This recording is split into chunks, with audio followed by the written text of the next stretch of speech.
Hello guys, how we doing? Hope everybody's okay. Before I start, I just want to say a big hi to Jeffrey Peterson. He's actually in Pattaya right now. He's got his own YouTube channel. I did an interview with him when I was there. Jeffrey's got a great channel. I think he only had about 2,000 subscribers when I was there 6 months ago. He's up to about 23. So he's obviously doing something right. He makes some cool videos. So Jeffrey, if you do manage to catch this, because I know you texted me a while ago, all the best, and let's see how. Not too late there, is it? What time is it? 8, 9, 10, 11, 12, 2 o'clock in the morning. I guess you've been out mongering all night. Good on you. Good on you. Right, let's say hi to everybody. Bit earlier as usual, 8 o'clock start. Right, so I like that name actually. Here's 100 baht towards your lunch. You've changed that name because last week I remember the logo. You were something about crotches. I don't know, but this is much better. Does Mrs. Booby have a license for those jugs? Okay. Clive, how you doing?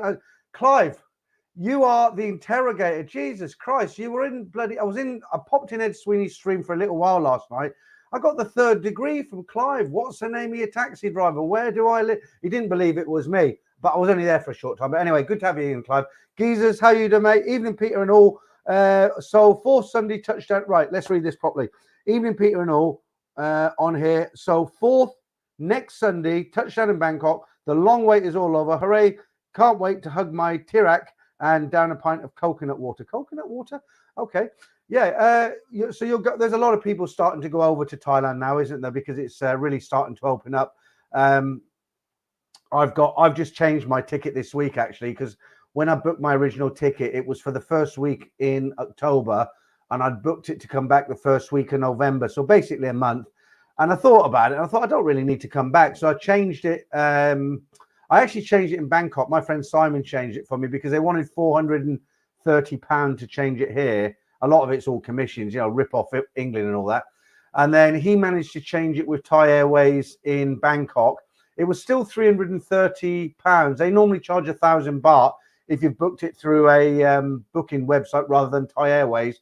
I just paid it. It's 330 baht, but I'm now staying out there until I think it's the 13th of December. So it's a good long stay. It's about nine and a half weeks. So I'll have to budget myself very wisely when I go out this time. Hi to Dutch Frang. How you doing? Shin Rana, how you doing? Shin, did you send me, I might have blocked you accidentally. Did you send me a WhatsApp message like with a little girl? No, it was a heart, wasn't it? Was that you? Because it was some guy sent me this message on WhatsApp and I was busy and I picked up, I thought, I don't know him, no, block. And I carried on. Then I thought about it afterwards and I wondered if it was you. Martin Ryder, that's a great description. The Supreme Manga Commander, fearless leader of Beach Road, coming from a hidden underground lair. Well, it's not underground, but it is sort of kind of hidden at the bottom of the garden. Somebody calls it the wank shed. It's not actually a wank shed. It's just a building. Right. Hi to Crypto Chris Card. Good evening, John Milan. Is it Milan or Miller? I get it wrong every week. Evening, Peter and all. Then evening, President Peter and the Manga Miltelia. Tom. Good evening, everyone. Red Phil Denmark. How you doing? Thailand fan, that looks a familiar name. Paul Shackleton. Good evening, handsome man. My favorite 2 hours of the week. Good on you. Asif Sheikh. What's with this handsome man stuff now? Right, Steve P. My favorite time of the week. Yeah, thank you there, Steve. Lester Paul. A very good Friday evening bounders. Yeah, okay. Do you know what? It's still warm, but it's doable. You notice I'm wearing a lot of black t-shirts in the stream at the moment. Because the polo shirts are a bit thicker and these are really thin, cheap £5 Tesco t-shirts. And I'm not one of those guys who says I'll have a blue, a white, a grey and a black. I kind of say, give me them 6 of them black ones, they'll do me. So they all tend to be black. Hides the stains, doesn't it? When you're eating spaghetti and tea bags and ice cream and everything, all down the front. You can't see it, of course. That's clean, actually. Right. Who else? Capo 17. How are you doing? Am I behind in the... Am I behind again? Wow, over 200 in already. Good to see you, guys. If you just joined us, good evening. Right, Javier Lopez. Hi, everyone. Hope you're doing well. Let me get these up before I forget. I didn't forget them this week. I forgot them last week. First time ever in a stream. I know you can. Somebody said don't bother. People can look them up themselves. But unless you go and you don't look, it's always interesting to see what it's doing, isn't it? World Traveller Forever. Hello, Peter. Oh, yeah. And I need to do this to you guys. I've got to just say, put that up, and I've also got no, I'll save that because they're not in the stream at the moment. I'll wait till they're in the stream. Yeah, Jeffrey Peterson. There we go. Here's my what? Here's my bank balance. Here's my PIN number, Jeffrey. Here's my girlfriend. Bring her back tomorrow. What is it? But I've plugged your YouTube channel now, Jeffrey Peterson. It is a good channel. What's this now? Marky Mark, how you doing? I nearly missed your $10 donation there, Mark. Thank you very much. Very kind of you, as always. SMF, Soapy Massage Fun. Yeah, I'm going to go for one of them, I think. Peter, 8 p.m. start time, noon here in California. Yeah, I'm getting a lot of feedback. I think people are, most of the people in the stream are kind of, they like this earlier start, 8 p.m. UK time, as opposed to 9 p.m. I know Ed starts his very, very late for me, 10 p.m. I did actually watch him last night, and I wanted to watch to the end. And unfortunately, it finishes quite late, like 20 past 12, and I was nearly dropping off to sleep. But of course, it knackers me the next day. And, you know, tomorrow morning, I've got 2 viewings on my house tomorrow, one at 12:30, one at 1, and I've got to take my daughter to work. So I'm going to have a really busy morning tomorrow. I'm going to be spending 2 hours cleaning because my wife's not here. So you can't show people a dirty house, can you? Seamus Doherty, hi Peter. Is the new Thai visa for UK people and a few other countries? What's that? Let's put that up there. Is the new Thai visa for you? Are you talking about the 45 days? And if you are, it is. If you come from a country that gets 30 days on arrival, from the 1st of October until the 30th of January, like 6 months promotion, you'll get a 45-day stamp. As I keep saying to you, it's not a visa, it's a visa exempt, but you get 40. And that's actually why I've changed my ticket this time, because I'm lucky. I'm going in just after the beginning of October. I didn't know about this. It's just pure luck. And I'll get 40 days straight off the back. And then what I'm going to do, I'm booked in Pattaya for 6 nights. I'll go and get my visa extended for another 30 days. So I've got, 45 days and another 30 days. But because of the flight, it's not quite that. But yeah, it's good. It's good. If you come from a country like India, China, there's some other countries, they normally get 15 days. So that's been extended to 30 days now. But as I say, it's only a promotion because they want to try and get more people in. I see there was an article in the, I think it was on the Tiger today. It says China requests 5 times more flights to Thailand. A rise in Chinese tourism to Thailand may be on the horizon in the near future, as the Civil Aviation Administration of China has requested quadrupling the number of flights between the two countries. There are currently 3 flights a week between Thailand and China, but the Civil Aviation Authority of Thailand announced they received a letter from the CAAC asking to ramp that up to 15 flights weekly. So when they have all those Chinese pouring in, that makes a big, big difference to their economy. You know, they get these big groups of Chinese. Okay, Kevin Lampert, how are you? I noticed you do a lot of binge watching on the stories. You always leave a nice comment, like a thumbs up or something. So some more stories coming out tomorrow, Kevin, if you're into them. The Wutong Life. Okay. Peter will be in Pattaya in 9 days. Soi 6 and Tree Town seems to be where the action is. The video shown walking street is slow. Yeah, but you know what, Wutong Life, when are you there, Peter? We'll be in Pattaya. Oh, you're in 9 days. The thing is, I didn't really like that kind of area the last time I was. Nothing against it, it just wasn't really me. I didn't take to it. You know, where Soi Buakhao is and Soi Poto and all around there. It wasn't. I couldn't really. I can't explain it really. It just didn't feel like the Pattaya I know. I prefer them kind of soys. 6, 7, 8. Soi Post Office, Soi Diamond on Walk. All them places. But then I guess I grew up on them sort of places. I will kind of migrate over to the other areas, but I'm not really as keen on that as the places that I'm used to going all the years, But I'm sure you'll have a good time wherever you decide to go. Clive Allen, hi Peter, almost sold my flat off to the Philippines. Let's have a look. No, that's another one. I'll put that up in a second. Clive Allen's right. Yeah, hi Peter, almost sold my flat off to the Philippines, and we'll have a few holiday in Thailand. Yeah, well, I intend to do that, Clive. When I move out to Thailand full time, it's going to be so much easier to jump on a plane and go to the Philippines, Vietnam, Cambodia. So I can do little stints. Can't I be a free agent? I don't have to worry about anything. I can jump on a plane, go out to Manila for 5 days, maybe explore, I don't know, certain areas, islands and stuff. I can go to, there's a lot of people in Thailand already made those sort of videos. So I'll have to have a look around what's been done and try and come up with some different stuff. I was going to read out another one there. Danny Olsen, hi to you. Okay. Jeff Aman, Dutch franc, bring US dollars. Okay. Yeah, Mike, hi. I did read that earlier. I'm arriving 10th of December for a month. I'll be leaving just before you get there, Mike, and I'll have done about 9 weeks there. Hope we'll meet. Hope we'll meet up. I'm actually leaving on the. Oh no, we might be lucky. I think it's the 13th. I'm leaving, Mike. So drop me a text or something when you arrive, and we'll see. I don't know where I'll be. The thing is, I'm not staying in Bangkok. I'm going to be using Bangkok as a base. I'm certainly going down to Pattaya. I'm certainly going to go to Hua Hin, Chatham. I'm going to visit Rayong. I don't know. I might nip up to Isan, Buriram, somewhere like that. Just I might as well travel around, see what's going on. Okay, some chat talk in the chat tonight about bringing cash. So I've missed the original string, what that's about. So if people are saying, should you bring debit card or cash? I mean, cash is king in Thailand, of course. Okay. Okay, the Wutong Live says, Peter, all the videos show a lot of people from India in Pattaya right now. Well, the reason for that, I found out from an Indian guy who's an IT consultant or something. He's got a good job educating and everything. And he sent a story into the channel a few weeks ago. And he said, those groups of Indians that you see in Pattaya roaming around, they get their company that they work for. They'll pay for them to go on a kind of work trip abroad once a year as a kind of incentive or a thank you.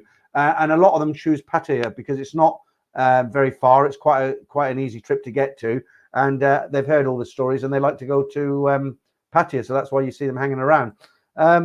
Okay, yeah, Gemini Star, you're saying hi to geezers.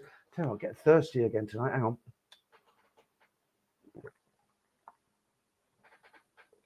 Oh, yeah, that's better. Right, Javier, I'm afraid the era of cheap flights are over. I've been checking flights to Bangkok in January next year, and the prices are literally double the price. Well, I don't know about that, Javier. They're a bit pricey at the moment. Ed did something on his stream about it being a myth that they're expensive. Maybe he found some cheap tickets I couldn't find, and I wanted to go this month for a few weeks just to get away. You know what's going on with my family life at the moment. I just want to get away and relax. But the tickets were coming up at $2,000. I've got one in October. I paid £700 for it. All right, now it's £1,000. I've changed it. But no, I think once high season's over, especially, high season runs from kind of December to end of February.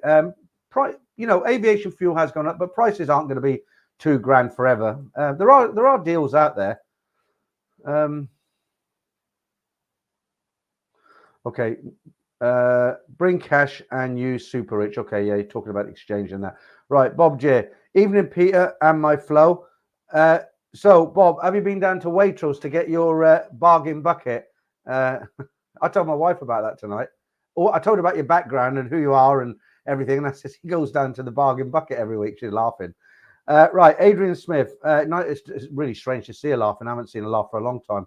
Hi, Adrian Smith. Neil Stanton. Hi, Peter. I go to Hua Hin in Pattaya in 2 weeks, flying from Birmingham, 3 weeks of bliss. Oh, okay. I didn't know you could get a flight from Birmingham. Is that, can you get, I'll look that up tomorrow now. So you mean to say you can get a flight directly from Birmingham to Bangkok, or is it Hua Hin has got an airport, but I don't think they take commercial international traffic. I think Hua Hin takes some domestic flights, but not, I guess you're flying into Bangkok. I'll look into that. All right. Because Birmingham is an hour away from me, whereas Heathrow's about an hour and a half. But it doesn't matter. It's not much, is it? Right, the one Rob 88, how you doing? All right, I'll put that up there, Bob. Look, we've seen you now. Look, hello, Peter, and my fellow Thailand lovers. Right, got a joke from Bob tonight. It's a good. The joke of the week's really good tonight. It's really short, but it's quite funny. Makes a change for the jokes I tell on this channel. Right, Canary spreads his wings. Hello, Peter from Bangkok. Out with a normal Thai girl tonight at rooftop bar. And around the Soy 11, it was raining hard. See, that's really strange. Here we are in the UK, in the States, and everywhere, and we're talking about Thailand, and you're out with a Thai girl in Bangkok on Soy 11 in a rooftop bar, and you're watching the stream. Good on you. Nice to have you in the stream, mate. Dutch Frank, Peter, any response to the latest news of TAT? Is that about the bars? There was they haven't approved. If you're talking about the 4 a.m., Peter, any response to the latest news on TAT? Can you be a bit more descriptive what you mean, Dutch Farang? Because if you're talking about, they wanted to keep the bars up until 4. I read that some doctors have actually kind of opposed it and said, look, it's not a good idea because COVID's still around and there's no need for the bars to be up until 4. I presume that's what you're talking about. If it's not, give me a bit more detail and I'll try and answer you. Right, Boohoo, Gemini Star, good evening, buddy. Okay, you're just in. Did I see you in Ed's stream last night? I can't remember. Nino, Dutch Frank, okay, you're talking to each other now. Let's try and get some comments where they're actually directed at me. Right, Paul C. Hey, Peter, I will arrive in November, and that, apart from visits to the UK or Spain, will be permanent. November. Yeah, good on you. I don't blame you. This country's gone to the dogs here, hasn't it? It really has.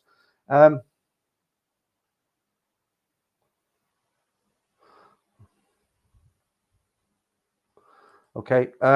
Kevin Sutherland says, will you be going down next to Malaysia, Harjoy City? If that's directed at me, no, I won't. I have spent some time in Malaysia over the years, but you know me, I always prefer Thailand. Why leave Thailand? Right, Adrian Smith, flight prices are starting to come down a little. January is down to about $750 return. Manchester to Bangkok, one stop and Doha. The price was about $1,000 only a few months ago. Yeah, and direct from Heathrow to Bangkok, you're talking about $2,000, you know, I mean, and even more. I have seen people where they say they get cheaper flights, but I've looked on, when I wanted to go, I looked in all the price comparison sites and direct on Thai Airways and everything, and I couldn't find anything less than sort of £1,900. Okay, what's this now? Paul Scratch, I'm in the wrong job, 2 weeks paid leave in Pattaya. I'm up for that, yeah. Do you know what? I read a story today. I've got a picture for you. I'll tell you what, I'll do this while I'm still sober. This guy, he's got to be the most unluckiest guy in Pattaya. Right, so you just imagine, let me set the scene, okay? I'll put a picture up. I'm going to read a story. Let me just make sure I know what the story is. Right, this is horrendous. Right, so picture the scene. You're on here. I'm going to Pattaya next week, counting down 7 days, touchdown, blah, blah, blah. Usual sort of thing we all go through. And you land there, you get to Pattaya, you unpack your suitcase, have a quick sploosh, bit of Old Spice down the old front of the trousers, and you're ready for a good day out. So you come out of your hotel, yeah, and then you jump on the back of a BART bus and you're heading towards Walking Street because you haven't been to Thailand for 2 years. This is your first trip in a BART bus. Happy, showered, ready, got some BART in your money in your pocket, and you're ready to go. And this happens, all right? So here's a picture. Let me read this to you. Drunk woman bites tourist's ear off in Pattaya. A drunken Thai woman was arrested on Saturday in Pattaya after an unprovoked attack on a Thai American tourist without reason, biting his right ear off and swallowing it. The 28-year-old offender was arrested after the incident and taken to the Pattaya police station. Police reported she was drunk and couldn't answer questions. She was also tested for drugs, but the result was negative. The 55-year-old male victim insisted they didn't know each other. He said he had just arrived in Pattaya that day and was traveling in a taxi bus heading towards Pattaya Walking Street. Sharon, that's the name of the guy, Sharon said the girl was on the back of a motorbike with her female friend. While both vehicles waited for the traffic light to change, one girl suddenly got off the motorcycle and ran up to the truck where he was sitting. Sharon said she sat on his lap and started caressing his body. He moved away from her, so she stopped and went back on her motorbike. Sharon then said she was angry at him, so she went back to him, punched him in the face, and bit his ear off until the earlobe was torn off at the intersection of the Second Road, South Pattaya. Police officers tried to arrest the girl, but it proved difficult as she fought back and resisted. Now, I tell you what, I'm not a psychologist, but she's got to be a nutcase, a real nut job. I mean, how unlucky was he? That is awful, isn't it? You go on holiday, you know, first day and he gets his ear. Not only did she bite it, she bit it off. Not only did she bite it off, she swallowed it. She's got to be a nut job, really, really. I had to share that story with you. Crazy stuff going on. But he was very, very unlucky. Right, let's change the tone a bit. Thailand found. Right, Peter, my travel insurance problem is solved. After a week of sulking, my boss had enough and shoved me £500 in. I thought you could say shove something else in your hand there. Shoved £500 in my hand for the insurance. If I promised to stop moaning, of course I did. I'm on my way. Oh, good on you. You got a good boss. There's not many bosses would shove £500 in your hands. That's for sure. Not for nothing, anyway. Danny, also, I'm thinking of getting the 20-year elite visa so that I can move to my girlfriend in the south without all the hassle. What is your thoughts on the visa, the 1 million baht? I wouldn't get it myself because it depends. I mean, I'm not trying to put you off it, but it's 1 million baht. What do you get for it? Think about it. Okay, you get some tags that go on your suitcase. you, I mean, I'm joking. You get a lot more than that, of course you do. But why not just get a retirement visa? You know, you don't even need to have money in the bank. Just go to an agent, pay him every year. It comes down on the second year. I just don't see the benefits of that. I just don't think there's enough benefits to justify putting the money into it, because you don't get that money back, do you? Once you've spent it, it's gone. You know, I'd rather use that money and have a good time in Thailand. Stephen Roberts says, Peter, that's just a personal opinion, guys. Not everybody will agree with that, okay? Stephen Roberts, Peter, what is the best bank in Thailand for expats? I would have said previously, I would have said Bangkok Bank, but I was talking to Simon, my friend in Thailand, the other day. He's with Bangkok Bank, but he's also with the, oh God, I forget the name of it. You know, the yellow logo? What's it called?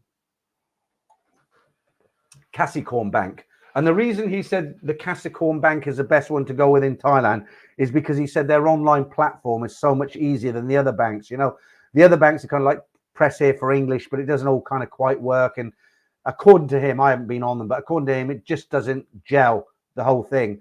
And he said with the Kasikorn Bank, it's very straightforward, like the UK. You know, you log on, you click English, and it's all there. Click, click, click, dead easy. And so, yeah, Kasikorn Bank, according to Simon. Right, Gemini Star, Paul Hoskin in the house. We haven't had any dirty jokes yet. Okay, I hope Danny Olsen, I hope it didn't put you off that elite visa. It's just, you know, you asked me, and personally, it's not something I would go for. I just don't think it's worth the money. Wasn't that awful about the girl who bit his ear off? But I really feel sorry for him. You know, I know I'm going on about it now, but I really feel sorry for him, because at the end of the day, it could have been any one of us, couldn't it? You know what it's like? You're sitting in the back of a BART bus, some old slapper jumps up on you and starts grinding. You think, no, I'm not interested, thank you. And then she bites your ear off. I mean, Jesus. Okay, Corporate McHon, salute, Peter. How are you? Is that Mike Litteris on the picture? I don't know. But I'll tell you what we will do. Let's put something a bit more racy up here. No, I'll tell you what. Let's go traditional. Let's do that for a while. There we go. While we're all in a sober, good mood. Right, Marky Mark. Issue related to Mike Tyson. Yeah, absolutely. Imagine putting them two in a cell together. They'd be deaf within a week. Do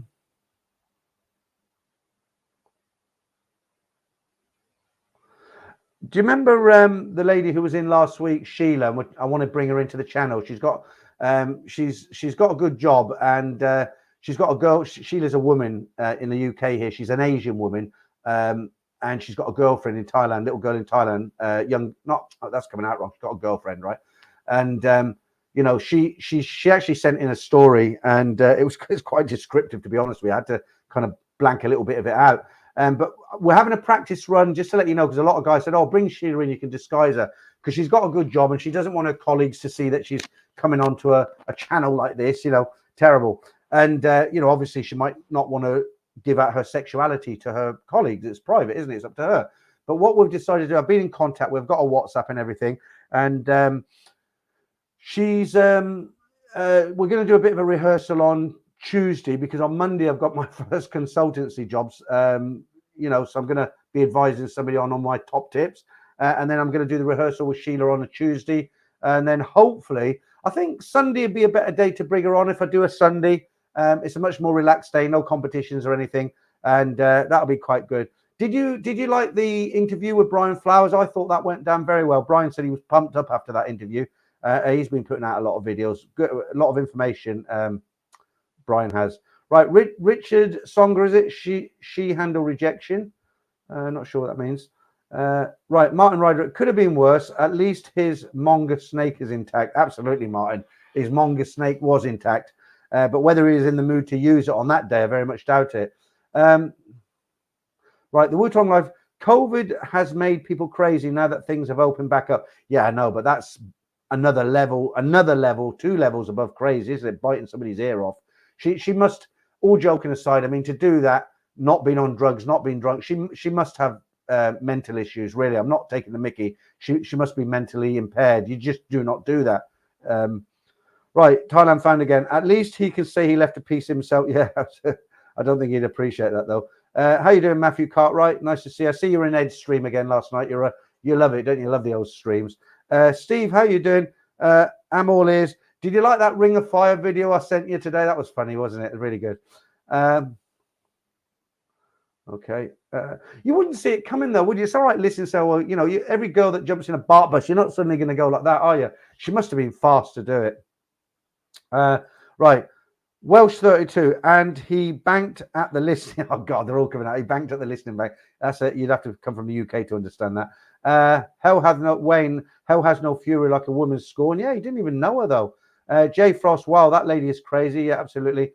Nino, thank you for that super chat. It's for a Chang, not a St. McGill. Okay, fair enough. I do like Chang actually. They've actually weakened the strength. Chang used to be fire water in the old days. I think Chang was like, I think it was 11, 12%, something like that. It's 8.5% now. It's still very strong. I think they might even be, no, I don't think it's 8.5% now. I might have got that wrong. I think it was 8.5% in the old days, and now it's about 6% because I can drink Chang and it's like drinking Leo or any other beer. But in the old days, a couple of big bottles of Chang and I was out. Deke the Trucker, how you doing? Good to see you in. Yeah, Boohoo. Is Cartwright in the house? Yeah, he is. He is. We just said hello to him. Will Smith, just check Skyscanner. Tayo is in October, 841. It's because it's October. That's right. I paid £704 for a return direct flight, and really good this time.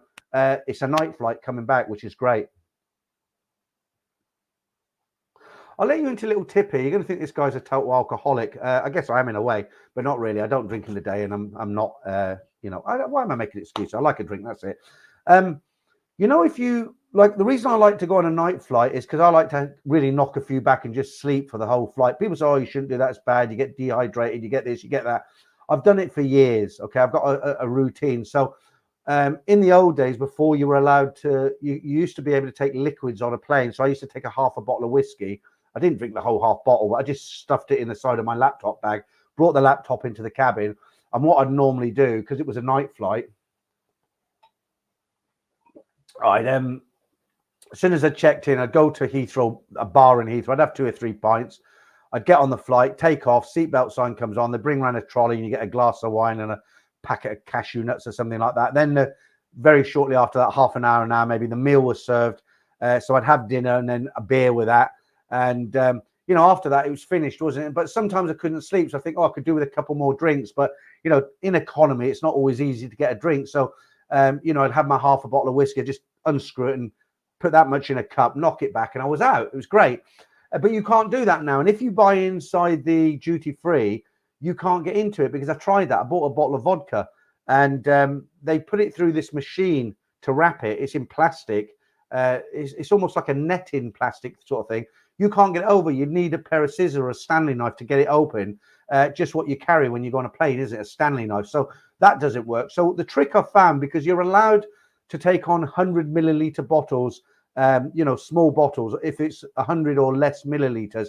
And all I do is I go to my local shop here. They sell miniature bottles, and I buy 8 bottles of whiskey. I put them in the 2 plastic bags when I'm going at Heathrow. I just say these are a present for my friend in Thailand. And if I want to have a drink on the plane on the way, I've got these miniatures. I can knock 2 or 3 of them back. And then the same thing on the way back. They don't stop me in the aircraft in Bangkok because they're 100 ml. It says very clearly. And that's the way around it. So if you're one of those guys who likes to knock a couple back and then crash like I do, that's the way to do it. All right. People still making jokes about this girl. Nat Bank, she will look after your cash. All right. Cassicorn is good, apparently. Online system helpful. That's exactly what I've just said, isn't it? The online system is good. So I'm going to go with Cassicorn. I might go with Bangkok Bank as well. Stephen says thanks for the recommendation. Okay. John, we just read that one. Danielle Rubini, is Also Secure owned by a big Japanese bank? Okay, I didn't know that. David from Surin. Okay. So you're saying Bangkok Bank for me, Surin. So yeah, they're good. But it's just, my friend said the Capricorn Bank has a much better online platform if you're a foreigner, easier to get around. Chris here, Runstorm, the ATM can give you. Okay, so that's changed. When I used to use quite regular ATMs and to take large amount of money, every bank in Thailand every ATM attached to a bank would only allow you up to 20,000 baht. The only one bank that allowed 30,000 baht was the Bangkok bank. That's the maximum. And as I've said many, many times, if you ever use the ATM, it's better to take the maximum amount out in one go rather than dribs and drabs, because you get charged a flat fee of 220 baht for using the ATM. It doesn't matter whether you take 500 baht out or 30,000 baht out. So if you find yourself running short of cash, rather than think, well, I'll take 2,000 a day for the next week or 3,000 a day, that's going to cost you. So what you're better off doing is just bang 20,000 straight out, and you've just got that one fee. Steve-O says, my ex-wife bit off half of my income. Yeah, it happened to a lot of guys, unfortunately. Yeah, Deke, are you rubbing salt into our wounds now? Deke the trucker. Hi, Peter. I'm starting to pack my suitcase and fly out on the 1st of September. Not long to go. Damon will be back soon. How long has he been gone? He's been back. He's been gone about 3 weeks. I haven't heard from him. He turns his policeman. I've just read the word policeman. I meant to say he turned his phone off. Right, David Craig, policeman. When did you first realise? Oh, that's not a very nice comment. I haven't seen any of the moderators in tonight. Have we got? Are you out there, Franco? Are you alive? What about Day State? Are you there? Capio? Any of you guys? Right, Patrick. Hi, Peter. I was in Thailand last week. Bangkok's nightlife was disappointing, but Pattaya was great. It depends.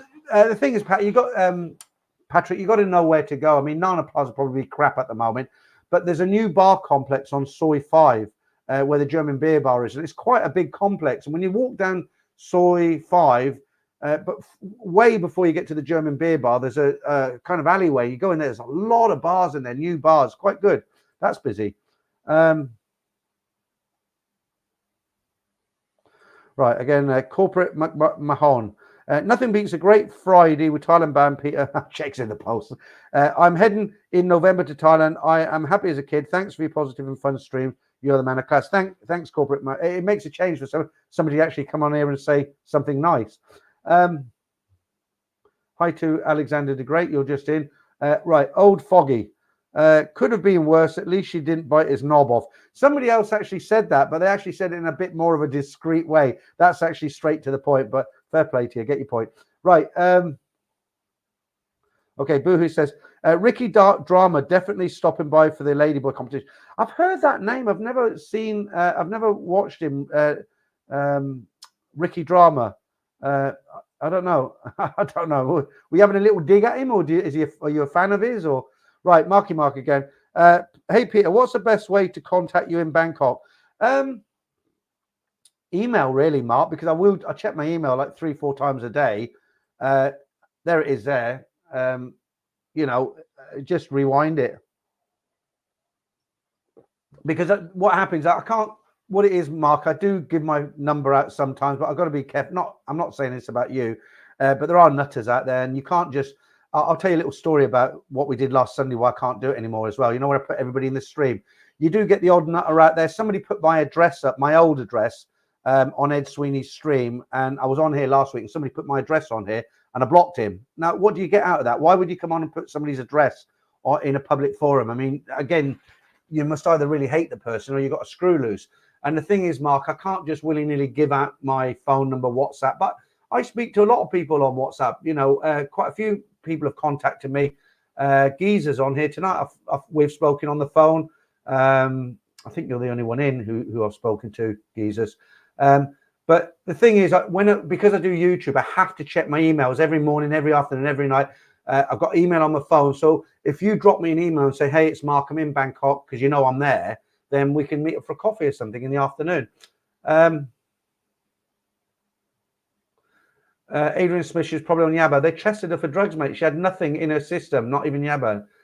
You think so, wouldn't you? She's like, she's just nuts, absolutely nuts. Dude, love, counting down the weeks until I'm back in the land of smiles. I was going to tell you a story, wasn't I? Yeah, so, right, the last couple of Sundays, just for fun, what I did, I brought a load of guys into the stream, didn't I? So I said, last 10 minutes of the stream, what we'll do, I'll put a link out there, grab the link, click it, and you'll come into the stream. And we had 8-9 guys, and nobody could understand each other. We were all drunk, and it was all feedback and pandemonium. But it was good to see some faces. Clive was in there with his bloody imitation 1066, half pissed, you know, and there was a few of us there. But Capo, was it Capio or Brian Flowers made a really good point. You know, most trolls out there, they're pretty harmless. You know, they write a bit of nasty stuff about you, throw toys out the pram. But really, there are some hardcore trolls. And when I say hardcore trolls, they make up fake accounts. They'll watch your stream or your videos, and they'll report you to YouTube for the smallest infringement, and they try to get your channel taken down. They'll impersonate you on Facebook groups and Twitter and stuff, and they'll go into a Thailand, you know, a Thailand group as you and start slating everybody in that group, and you don't know what you're talking about. You're all idiots and all that. And of course, it builds up hatred. And then what happens? You've suddenly got a community of hatred aimed at you, and you haven't done anything, you know. So there are some very, very hardcore trollers. And what they said to me, they said, look, be really, really careful, because this happened to a couple of guys before. Brian said to me, with that link, you know, I put the link out. I said, look, guys, grab it, come into the stream, we'll just have some fun. And apparently what's happened a couple of times is some guys pretended to be kind of like, yeah, you know, I like your stream, blah, blah, blah, grabbed a link from somewhere. And what they did, they come into the stream and basically they had porn ready. Okay. As soon as they got in the stream, bang, porn went up. And all they do, they report you to YouTube. No second chances. No, it wasn't my fault. No, sorry, I'll never do it again. No, somebody hide it. No, your site's gone. That's it. Like it happened to Brian Flowers. So unfortunately, what Brian said to me, he said, unless you're sending it to somebody you know, like a personal email address, somebody you trust, or a Facebook page, not an open forum, but like somebody's in message service, you know, like Ed Sweeney, me and Ed message each other on Messenger, okay, personal messages that nobody else can see. So unless it's in that environment, and it kind of shook me up a little bit, because I thought, well, here I am, I'm putting my link out there, Franco was putting the link out there, and at the end of the day, somebody could have grabbed it, put a bit of porn on, and my site's gone. I've got 3 years, 40,000 subscribers, and gone, you know. So you just can't risk it. There's just some horrible people out there, guys. There really is some real nasties. Right, I think I've slipped way behind in the let's jump a few. Sorry if I miss your comment. I'm gonna try and get some of the new ones. That's a good new one to have, isn't it? Thanks, Rob. You just done that, and I just got you. Evening, Peter. Have a tinny or two for me. Do you know what, Rob? I think I'll have one now. What's the time? No, I'll give it 5 minutes. No, I'll have one now. Sod it. How are you? Are you in the old taxi tonight, Rob? Because I know you're a London cabbie, aren't you? You drive a London cab. I'll tell you what, that's something. Christ, you must be. I mean, you must deal with some real nasties as well. I can't imagine people getting your cab late at night, drunks and stuff. You know, be interesting to talk to you, actually, see if anybody's ever tried to rob you or anything like that. Who else we got? Clive says Reddit is terrible for trolling. Yeah, and the other one is I'll tell you where you find a lot of the no-hopers. You know that website called Thai Visa? Nothing to do with the Thailand government or real visa. It's just called Thai Visa. You'll get every moaner, whiner, troll, criticizer, armchair critic, the lot. They're all in there. And that's why I stopped going on there, because there's an old saying, if you hang around with 5 losers, you'll become loser number 6. And if you hang around with 5 winners, you'll become winner number 6. And I believe in that. I really do. And when you go onto these sort of chat groups and start trolling with the rest of them, you just become there's no purpose in your life. Right. Ed Sweeney's 20 stone wife. Now I have got something from you. I might as well do that now, because that's quite fun. Right. I'm going to show you a little video now. And this is, right. What porn you've been watching recently, Peter? I haven't actually. No, I haven't. Right, let me just see what it is you sent me, so I can show everybody, because you sent me a little fun video. Yeah. Okay, it's a curtain video. Right, guys, I'm going to show this girl talk about embarrassed. I'm going to show you a little clip. It's about a minute long. I might do it at the end again. This is courtesy of the fake Ed Sweeney. He's not a troll. He's a normal guy. He just calls himself that. Let me see if I can find the video. Right, what this is, I'll give you a little bit of background. Now, this video's been around for a while, so you might have seen it, but I've actually re-edited it, because in its original format with the music she was playing and stuff, it would have been copyrighted. So I've cut it up, and where she actually gets quite personal with her hands, if you know what I mean. So I've had to kind of cut that little bit out and put it together so it's kind of clean with different music. So what it is, it's self-explanatory. It's a girl, she's on a video camera, basically, and she's performing for whoever's watching that stream. And she has a bit of a shock. It's self-explanatory. It's a minute long. So like I say, you might have seen this, but this is a re-edited version from me. Have a look at this.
I mean, my God, you can't help but feel for her, can you? I mean, there she is doing her live stream. She's got the gardener and the neighbor there. They had no shame, did they? It wasn't as if they were discreetly watching. I mean, they were up against the glass, but yeah, I kind of felt for the girl. But thanks to the fake head Sweeney for that one. He actually sends me a lot of stuff. Some of it I can't watch for whatever reason. It doesn't download. I'm a dinosaur when it comes to technology, but he sends me quite a bit. And he does try to get it working when I say I can't watch it. Let's have a look. What else? Red wine. Yes, that's bloody good value. That's your... okay. I'm not going to read that out, though. Sis, Dutch Frank, you... okay. Dutch Frank, you were there for a long... Would you love to come and say hello next time I'm in Thailand? Okay. Sis, are you female or male? Right, Javier. Peter, will you visit Cambodia as well in your next coming trip? Not this trip, Javier, because I'm on limited time. So what I plan to do this time, I want to have a bit of a holiday as well, because I've been very, very stressed out for the last couple of years. You know, I've been going through this separation with my wife, and I keep saying we're doing it as friends, but of course a lot of arguments come up. It settles down. We don't keep it in the heart for 3 days, but you know, we have disagreements, and we can't. You know, she's not going to agree with me. I don't agree with her, and we fight like cat and dog. And it's very, very stressful. Today was actually a good day. So in answer to your question, Javier, what I plan to do this time, I want to kick back, relax, and I'm still going to do YouTube, do the normal sort of thing. But I think the trips to Cambodia, Philippines, things like that, I'm going to leave that until I live in Thailand full time. Then I can do like a week in the Philippines, week in Cambodia, that sort of thing. Okay. Right. Yours travels. 100%. Be careful. All that hard work can go in minutes. Just vet, guess, and organize it properly. Yeah. So, you know, it is a learning process. When you have a YouTube channel, you learn all the time and you pick things up. Most of the time, you don't get caught with your pants down. Unfortunately, that didn't happen for Brian. I'm glad to see his new channel is coming back. I've been promoting him quite strongly. He had nearly 10,000 subscribers. He did something that he didn't mean to do, really. It was just a silly mistake, and he lost his channel. You know, you're there, you've got a lot of people watching you. Suddenly you can get the wool, the rug pulled from underneath you. You've got to be ever so careful. And I get people, we all get it actually. We get people try to lure us in to do things. Like they'll write to you very innocently. I'm trying to think of an example, but they'll write to you very innocently, like they're interested in what you do. They'll start off giving you compliments. Oh, I love your channel. I love what you do. Keep doing what you're doing, man. And all this sort of stuff. And then they'll start asking funny questions that are leading to a path you don't want to take. So you've always got to be on your guard with people. You know, people are out to hurt you. I don't know why people are like that. There was a guy on Ed's stream last night. He calls himself Kipax, and he used to come in here, and I blocked him because he started coming out with some silly stuff. And he was on Ed's stream, and I left a couple of comments on Ed's stream last night, and he came on. He was leaving messages like, "Oh, Thailand bound. It's all about you, isn't it?" And you know, and I'm thinking, what's this guy on? You know, I've left a comment. I think I said, "Good evening, gentlemen." You know, and he's having a go at me. People are just really strange. Okay, Rob, just got back home. Laugh out loud. I've never had a big problem, but a cabbie friend of mine got shot through the hand a few years back by a nutter. Yeah, there's a lot of them out there, isn't there? I wonder how many times your friend who got shot through the hand, I wonder how many times he's told that story while he's been on the rank. That's a real war story, isn't it? Right, sis again. But no worries. I got my motorbike license, but still haven't ridden an actual motorbike in Thailand yet, as was my plan during the last 4 months in time. Okay, don't drive it drunk, because it's not a case of paying money anymore. You will get locked up for the weekend. You will go in front of a judge, and you will get a 5,500 baht fine. So be careful. Right. Okay. Let's see who else is coming. Right. So Mara, hi. How you doing? Taxi to Lao. She's too old for. Yeah, I get it. She's too old for Jimmy Savile. Yeah. You know, when you try to think of things to put on their jokes, don't you? Like when I did the interview with Brian last week, he called him. You know, you can put your name on the stream, and he called himself the toilet king of Pattaya. And I'm like, why do you call yourself the toilet king of Pattaya? And it's because he was saying, you know, they always have these, like, people are always showing off in Pattaya. Oh, I've got so many bars, or I've got so many go-go bars, I've got so many hot dog vans, I don't know. And Brian said, I was trying to think of something different. And he said, I counted all the toilets in every bar I got. And he said, it come up to something like 148. So I'm the toilet king of Pattaya. So I thought, well, I've got to name myself something. And I called myself the fake Manga, which kind of went down well. I haven't put that up tonight. Right, Gonzo. Cheers, Peter. You're a top bloke. Not sure why you are dubbed as Paranoid Peter. It's because the guy's an idiot. That's all. I mean, I honestly think I said this last week. Somebody said to me, "Why don't you make a video about him?" Right? And I don't want to, because I think he's got mental problems. I really do. I'm not taking the mickey. I honestly think the guy is mentally disturbed. And you know, when I grew up, my father used to say to me, you know, you don't kick sick animals, and it's true. You know, so I just ignore it. You know, just ignore it. There's no point. Doesn't hurt me, does it? Right. Okay. Right. I haven't seen what's his name in here tonight. Are you out there, Frank, or are you sleeping again?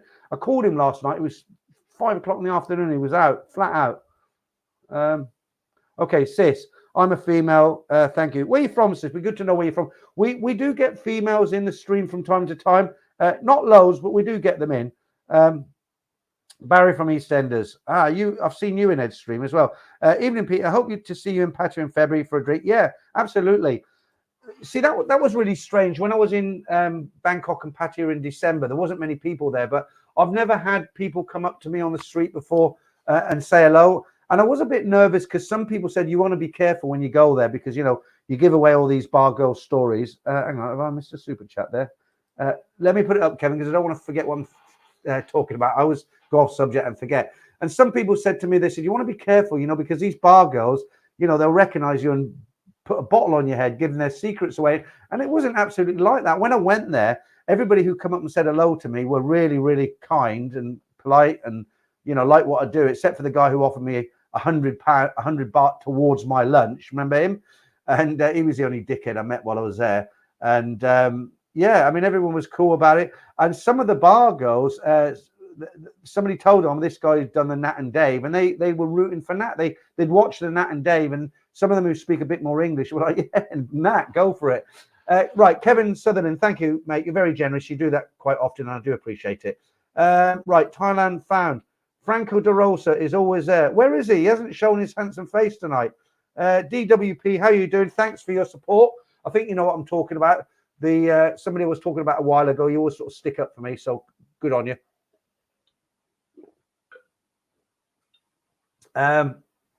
Cashier says, sick animals are the only ones slow enough to be kicked. Otherwise, they just run away. Yeah, absolutely. Okay. We had a fake Dutch Frank in here one night. Do you remember that? There he is. Look, capitals, Karen. I've been here all night. Sent a message earlier. Well, I don't know, Franco. I didn't see it. Keep your knickers on. Yeah. Okay, Franco. Thanks. Anyone else? It's not too bad tonight, is it? We haven't had too many trolls in tonight. Okay.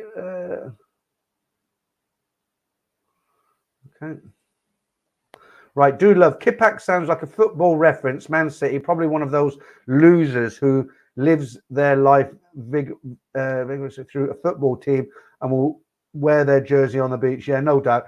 Like I say, I don't know what his problem is. He used to come in here, and one of the moderators, it wasn't Franco, somebody else kind of blocked him, and he threw his toys out the pram. There's some people, when you do that, they'll come onto a stream and they'll start saying really rude stuff. And you don't like to block people. Like I said to you last week, sometimes, normal guys who are in here every week, they'll come on and maybe have a bit too much to drink. And sometimes you have to time them out for 5 minutes because they start getting a bit lively.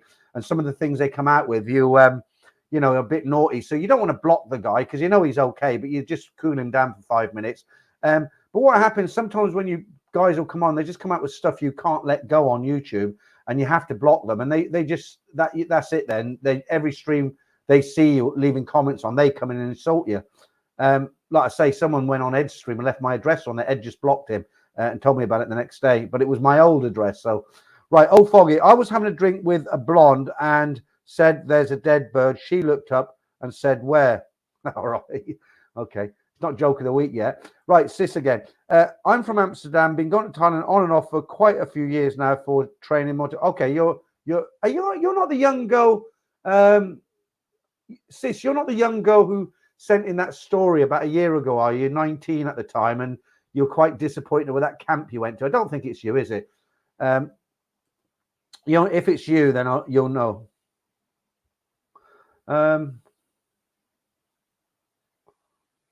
Capital 17. Nobody's mentioned his name, mate. Nobody's mentioned his name. Right. Andrew Hammond. Franco sent a few messages. All right. Okay. Well, I know now because he's come in.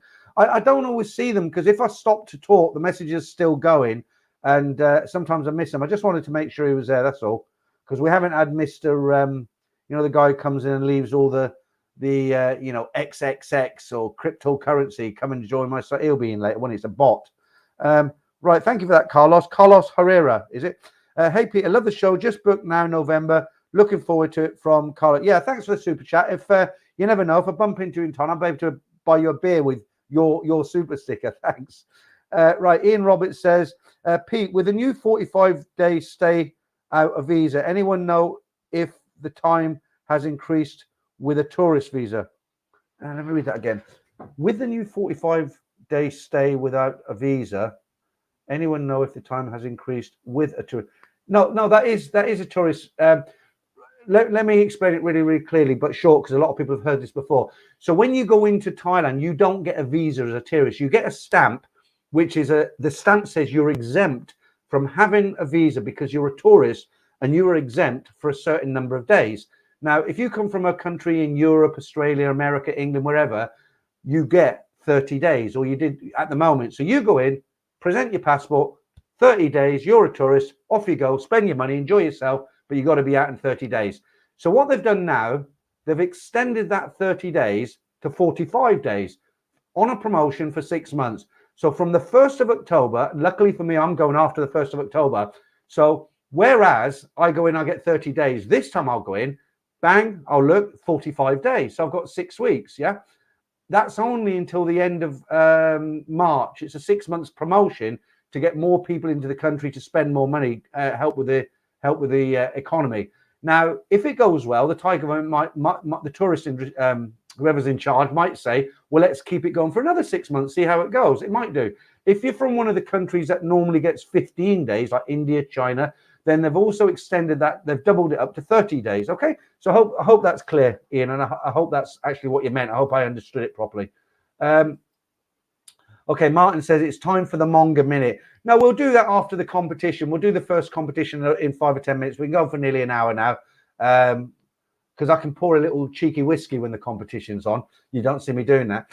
Right. Ivan says, say anyone how long it takes for a visa application to process. I'm going on a week. Getting worried now. Oh, what you mean from the embassy? Normally it's very, very quickly. If I'm understanding what you're saying, if you've made an application, now, as I understand it, you don't have to send your passport off to the Thai embassy anymore because you make the application online, you pay the fee, but you don't send your passport off because they send you a sticker either by post or email or whatever, you print it out and you stick it in your passport. So what I say to you, if I've got my facts right, which I'm pretty sure I have, if you are waiting for that visa and it doesn't turn up, just go anyway. Okay, all right, you've lost your money for the application, but if you've still got your passport, just get on the plane and go, and you'll get stamped at the airport. I mean, don't miss your trip. Jeff Aman, thank you very much for that explanation. Okay, great. I'm glad I got the right, understood the question. Okay, Davey Mo, is it? Going to Bangkok soon, land PM. What's the best way to travel to Pattaya from the airport? Just jump in a cab. You're halfway there. When we got out of the old Don Muang airport years ago, you had to go into Bangkok, and then it was even further to Pattaya. But you're halfway there. So when you come out, just jump in a taxi. I tell you what, call Apple. Call Apple. She'd love to do that for you. Apple is. Let me put her details up here. I don't get anything from it. She's just my taxi driver. She's a female. She's a Thai lady. Let me just get rid of that comment for a second. She won't rip you off. She speaks a bit of English. There's her line ID. It's Red Apple 847. That's her phone number. She doesn't mind me giving it out. That's her new car she's just got. She's not a rip-off. She speaks English fairly okay, enough to communicate with you. You just drop her a line ID and say, I'm coming in on this flight. Can you take me down to Pattaya? She doesn't rip you off. I think it's like 1,200 baht or something like that. And she's a nice girl. And it's nice company to go down to Pattaya. You haven't got some old some old taxi driver who's picking his teeth and making noises and asking you if you've got a Thai girlfriend. She's clean. She's a nice girl. She'll give you a good price. She won't rip you off. You've got her details there now. So when you get in, just get in with Apple. But she is a taxi driver. She's a nice girl. She's not a bar girl. You know what I mean? Don't do anything stupid. She's likely to chuck you out on the highway. She's not a pushover. Right. Lester Paul says, on videos, Carlson Road looks for younger people, not as mongas. I'll be bronze category on the blind friends list. That was a great list, was it? Brian did. Brian's very descriptive, very good at what he does. Yes, absolutely, Lester Paul. I was in Carlson Road in December. I couldn't stand it. It is a place for young people, right? I think most people on here are aged between sort of 50, 65, maybe even a bit older. We do got the odd young guys in 30, whatever. But it's just boom, boom, boom. It's definite. I don't mean it that way either. I mean, you go into Carlson Road and every bar is trying to out volume themselves almost. They're trying to be the loudest. You can't have a conversation. It's not like sitting in a go-go bar where you have to do that, but you can hold a conversation. You can't hold a conversation. It's mad. It's so loud. I found it so uncomfortable, so loud and uncomfortable. I said to Simon, I said, look, I've got to go. I can't, I just can't hack it here. It's horrible, horrible. But then if you're 19, 20, 21, you get young crowd down there, young Tigers looking for young foreign boys. And that's what they're into, isn't it? We're all young once, It's not for me at the moment. Not now, though. I can just about handle Pattaya. Right. Shinrunner again. Yes, Peter, I sent you WhatsApp vid and message. Okay, so I might have blocked you. Let me make a note of that, because we have spoken on the phone before. Sometimes I just block automatically because I get so much stuff coming through, and a lot of it's sales stuff. I get people say, and they're not particularly writing to me. They just mass mail out, and it's like, we own a software company and we'd like you to promote a 30-second video on your YouTube. Some of them take the piss, They come on and they say, oh, we'll pay you to make a 5-minute promotional video. And you're like, are you mad? Can you imagine me stopping and saying, right, now the makers of these rubber gloves are going to tell you how good they are, and I disappear for 5 minutes. I mean, how many people would be left after that? I mean, it's crazy.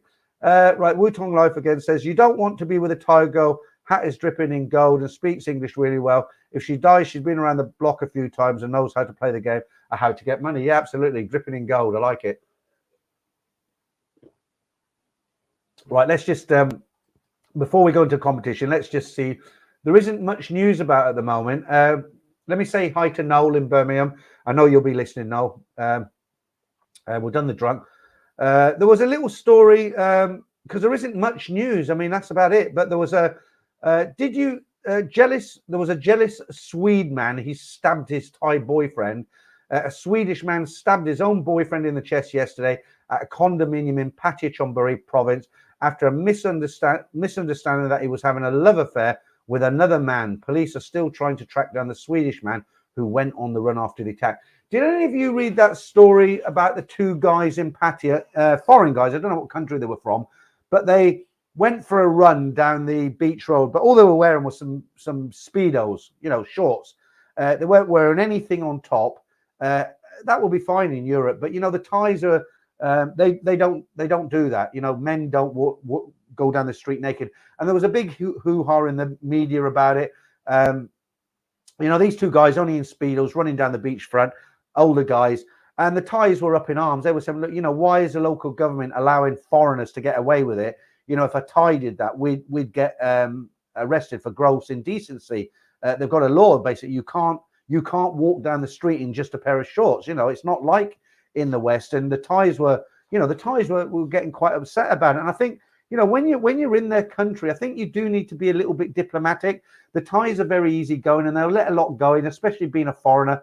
You accidentally show the soles of your feet. They're not necessarily going to smash you on the head with a beer bottle because they know it's not your culture. But you've got to think twice before you do things. What do you think about that, guys? Do you think they were over the top? Right, yours. Thank you, mate. Nice one. Enjoying the stream from Atrium. We'll watch till the end and finish tonight in the casino. A few gins into. I love the old casinos. I do. I've got very good control in the casinos. I had a great time in Las Vegas a couple of times. I was lucky as well. Left with $400 more than I actually got to Las Vegas with. Stayed in a nice hotel, all paid for. And thank you to Richard. Is it Polak? Have a few beers on me. Thank you, Richard. Cheers, my man. And I've seen you in the stream plenty of times. Okay. Okay. Are you talking to Dutch Farang? Right. Okay, Ivan again. Are you supposed to show health insurance and hotel accommodations for the visa applications? No, not anymore. That's all out the window now. All you need to do when you go into Thailand now, you just need to show proof that you've been vaccinated. With us in the UK, it's an NHS app. You print it out. You want to print it out. Don't rely on your phone because they want to see printouts, okay? That's all you need. And actually, even if you've had no vaccinations, you can still go. The only difference is when you go through the airport, they'll give you an ATK test. It's 5 minutes. Hopefully you're negative. If you are positive, then you're going to be in a bit of a world of pain. But yeah, I mean, there's not all that health insurance and everything's out the window now. I mean, I wouldn't recommend going to Thailand without any health insurance anyway, because, especially at our age, things happen. I mean, I've got a month's insurance on my ticket, but when I go out there to live, for sure, I think I'm going with Simon's rec. I was going to go with Pacific Coast, but they're about 4,000 baht a month, but good cover. But he's found another good company, one of the biggest ones in Thailand. I can't remember the name, but it's about 2,500 baht a month. So I'm probably going to go with them. Right, Silver Fox says, I'm in Phuket. I can't sleep. It's 3 a.m. here. Go outside and get yourself a takeaway, and you don't need to sleep there, and you'll be tired after that. You know what I mean? How you doing, Sawan Sharma? Hello, chat. How are you all guys doing? Good to have you in. Right, Martin Ryder again. Official Pattaya scooter safety attire, speedos and sunglasses. There was, there was an article in the was it the Tiger today or the Examiner? They're starting to get quite serious about people wearing helmets now. The Thais, you go out into the provinces and you see them. They all ride around no helmets, but the road accident death rate on motorcycles in Thailand it's terrible actually. And they want to really enforce that law now to make the Thais wear helmets, and quite rightly. And they're trying to bring in another law now that if you're sitting in the back seat of a motor vehicle or car, you've got to have your seatbelt on, and if you don't have it on, you get stopped, you'll get fined. So they're getting quite, the old sabai, take it easy days, they're kind of going out the window now. They're getting quite serious about everything. Right. The Wutong Life. Wear your underwear in Thailand. It's a law. I hate it when foreigners don't respect Thai culture. Guys, put your shirt on. Yeah, I mean, you can, look, there's nothing wrong. If you're at the beach sitting in a deck chair and you want to take your shirt off, that's fine. You're in a deck chair. You're not walking around. But you don't walk into a mall without a shirt on. Your shorts. It's all right where you come from, but it's very disrespectful knowing that the Thais don't like that. It's like guys who go to visit temples and they're wearing shorts and a string vest. That's not how you visit a religious site. You dress respectfully. You cover yourself. You don't go in there with a vest on. You put some attire on. I don't want to preach, guys, but it's just bloody stupid, isn't it? Right, Steve O. I go to Vegas 3 or 4 times a year. Fun place. Yeah, I like Vegas. Really good. Right, Stephen Roberts again. Here we go. Ian Roberts. If you've got a 60-day travel visa, after 30 days, you can apply to. Yeah. So if you've applied to the Thai embassy, they will give you 60 days off the back. and then you can apply for another 30 days automatically. You can either go to the immigration and stand in line and go through hell and waste a whole day and save 3,000 baht, £75, $80, or you can go to an agent, say, here's my passport, I want to extend for a month, go off and enjoy the rest of your day, right? Or you can pay the 1,900 baht and stand in line all day. I know which one I'd do. Mazza, evening, Peter, hosting another barbecue, so just checking in on the house, on the throne. Yeah, okay, good to have you in. Short but brief. Jeff Anneman, do you need to be boosted for COVID to be considered fully vaccinated? No, you don't need the booster. You just need to show that you've had the first two injections. Wherever you live in the world, you'll have proof of that. But you want to print it out because they tend to check it when you board the aircraft, not when you get. They do check it when you get to Thailand, but it's very important because when you get, like in England, when we get to Heathrow, that's where they check it. And if you actually, no, I don't know now. When I went in December, they checked it, but maybe they don't now because it doesn't matter. Because even if you arrive in Thailand and you don't have anything, they'll just make you have the ATK test, so you won't get turned down. The only thing that will happen to you is, you'll have to get quarantined if you're positive. Okay, so Daniel says, no, Peter, you still need a PCR test to travel to Thailand. Well, that's what I just said. I just said that, Daniel. I said you need your 2 PCR tests, but you can actually go without the PCR test because yes, you can. I've read it on the Thai website. So you can go into Thailand, but if you haven't got the 2 PCR tests, you must get tested at the airport. That's the rule. So if you go in with the 2 PCR tests, you got proof, you just sail on straight through. That's it. End of the story, like the old days. But if you get there and you haven't got the PCR test, you can still go, but you've got to take the ATK test at the airport. I'm 99, I'm almost 100% sure that's right. Ian Roberts, thanks, Pete, but I'm applying for a visa which gives 60 days normally. Will this? Okay, so we've just answered that. I'm bits behind in the chat. So yeah, like I just said, so if you're applying for 60 days from the Thai embassy, when you get there, you can get another 30 days automatically. You just got to apply for it. And like we said earlier, you can go to immigration, stand in line all day, 1,900 baht, fill out all the forms, waste your day, or you give 5,000 baht to an agent and they'll do it for you. There's loads of places in Pattaya. If you want to go get your passport extended for a month, like I'm going to do it. There's lots of them, and they don't give you fake stamps. Like people say, oh, maybe the stamps. Like, look, if the guy's got a business with visa service and he's been there for 5 years, he's not going to be giving out fake stamps, is he? It's the guy you meet in a bar in a late night restaurant who's Thai, who said, oh yeah, I've got a friend at immigration. Give me 5,000. I'll meet me in this bar tomorrow. I'll get you a month, and he makes his own stamp. They're the people you don't want to get stamps from.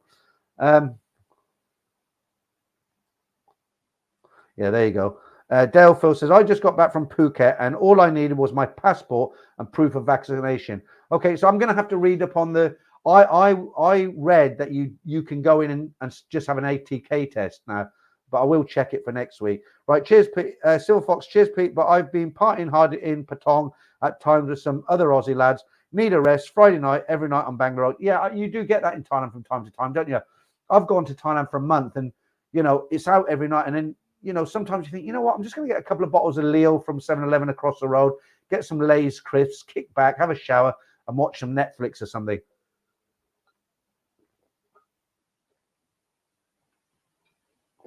Oh, that's good. Recharge your batteries. Right, Martin McCormick, over 400 in the stream now. Good to have you in, guys, if you just joined us. What happened if you can't get health insurance? I was in a car crash 2 years and suffered radial nerve damage due to my injuries. I can't get health insurance. Tried at post office and banks. Okay, I would get it in Thailand and maybe I don't want to tell you what you should and shouldn't do, but there's no record of it in Thailand, is there? If you know what I mean. And the insurance companies are good in Thailand. Maybe you should contact me by email. Send me an email and I'll explain something to you, which I don't want to explain here. Right, Marky Mark, how are they enforcing the no underwear law? Good point. I mean, years ago when I was in Singapore, they used to call it a fine city because they fined you for everything. You throw a cigarette butt down and you were fined £5. But they brought out a crazy law. If you don't, they were fining you for everything. Chewing gum on the floor, you got banned. I think they banned chewing gum in Singapore at one point. But one of the laws they brought out was you would be banned. you would be fined $200 if you didn't flush the toilet. And you know, some of those toilets are very, very quiet, aren't they? You know, the ones with a button, you just press it, it's almost a whoosh. So, you know, how would you enforce that? But it's a good point, Mark. How would they enforce the no one? It is a law. You got to wear your underwear, but how would they enforce it? Right, Mark Hanley, hey up, mate. Yeah, hi, Mark. Thanks for that. Appreciate it. Daystate, how you doing? You're a spanner man now. Good evening, Peter and chat. I'll put you in. You can see, and you've joined as a member. That's great. Let me just put the old banner up I've been saving. But I asked around, and apparently you're a moderator in quite a few other people's streams. So I thought, why not? The more the merrier in here, because we do get some weird ones in here. So there we go. I haven't seen Capio in tonight, but he has joined as well. Daystate Fox has joined. So welcome to you two guys. And as I say, Daystate Fox, I spoke to Brian about you, and also who else was it? It was Franco. So so you've got the spanner next to you now, so you can use that if you need to. Right, who else we got? Let's have a look. Nick Shipman, is it? You might need an extra ATK test if you fly with a janky airline. All right. JB says, I always wear my T-shirt when I'm by the pool to respect the other guests. I've been guilty of wearing my T-shirt like a blouse through without trousers and pants, and I've raised eyebrows on. Okay, I personally, let me give you a personal opinion. It is just personal opinion, guys, right? I think as far as not wearing shirts and shorts and, you know, the way we dress in the West, I think if you're in a tourist area, you can get away with a lot more. I mean, it's pretty silly to run down the beach in a pair of Speedos because there's a lot of regular Thais, noodle sellers, you know, people who sell ice cream, taxi drivers. You know, I know they let a lot slip because, you know, we're the silly foreigners. But I really think if you're visiting areas around Thailand where it's not so touristy, you definitely have to be more cautious. But, you know, I think you can get away with a lot more in a private area. So if you're in your hotel and you're at the swimming pool and you want to you can have a swim, can't you? But running down the beach road in a pair of shorts, is it a good idea? I don't think so. Walking through a shopping mall with no shirt on, is it a good idea? I don't think so. You know, just show a bit of respect. You know, it's their country, isn't it? You're their guest. Mark Hanley, hello, fellow criminals in the Belgium charity chat tonight. Robin, okay, all right, I know what you're talking about. Okay, bots, is it bots? Does anyone know if the vaccination is enough? I've read that one out already. Okay, let me have a little bit of a change here in case Sheila comes in later because she likes all this. Let's do that one. There we go. Silver ladies. Right, Martin McCormick. I dropped you an email. Cheers, Peter. Yeah, okay. You got my email address, haven't you? I'll just put it up quick and you can rewind it. Now, I'm not going to write you a real 2-page detailed. I'll just give you the nuts and bolts of it so you know what's what, yeah? But there are ways. It's Thailand, right? So there are certain ways you can do things sometimes. So there's my email address. If I don't write to you within 24 hours, don't worry about it. I am very, very busy. I write to a lot of people. I do a lot of stuff. I'll tell you what's happening at the moment. I'm extra busy because the stories that I read out on a Saturday are really the bread and butter of this channel. You know, when I started putting them out originally, I didn't think they were going to really go off anywhere. They've become very, very popular. A lot of ladies have subscribed to my site because they like the stories. A lot of the guys, it's a ritual now. Saturday morning, they'll listen to the stories for half an hour while they're walking the dog, whatever.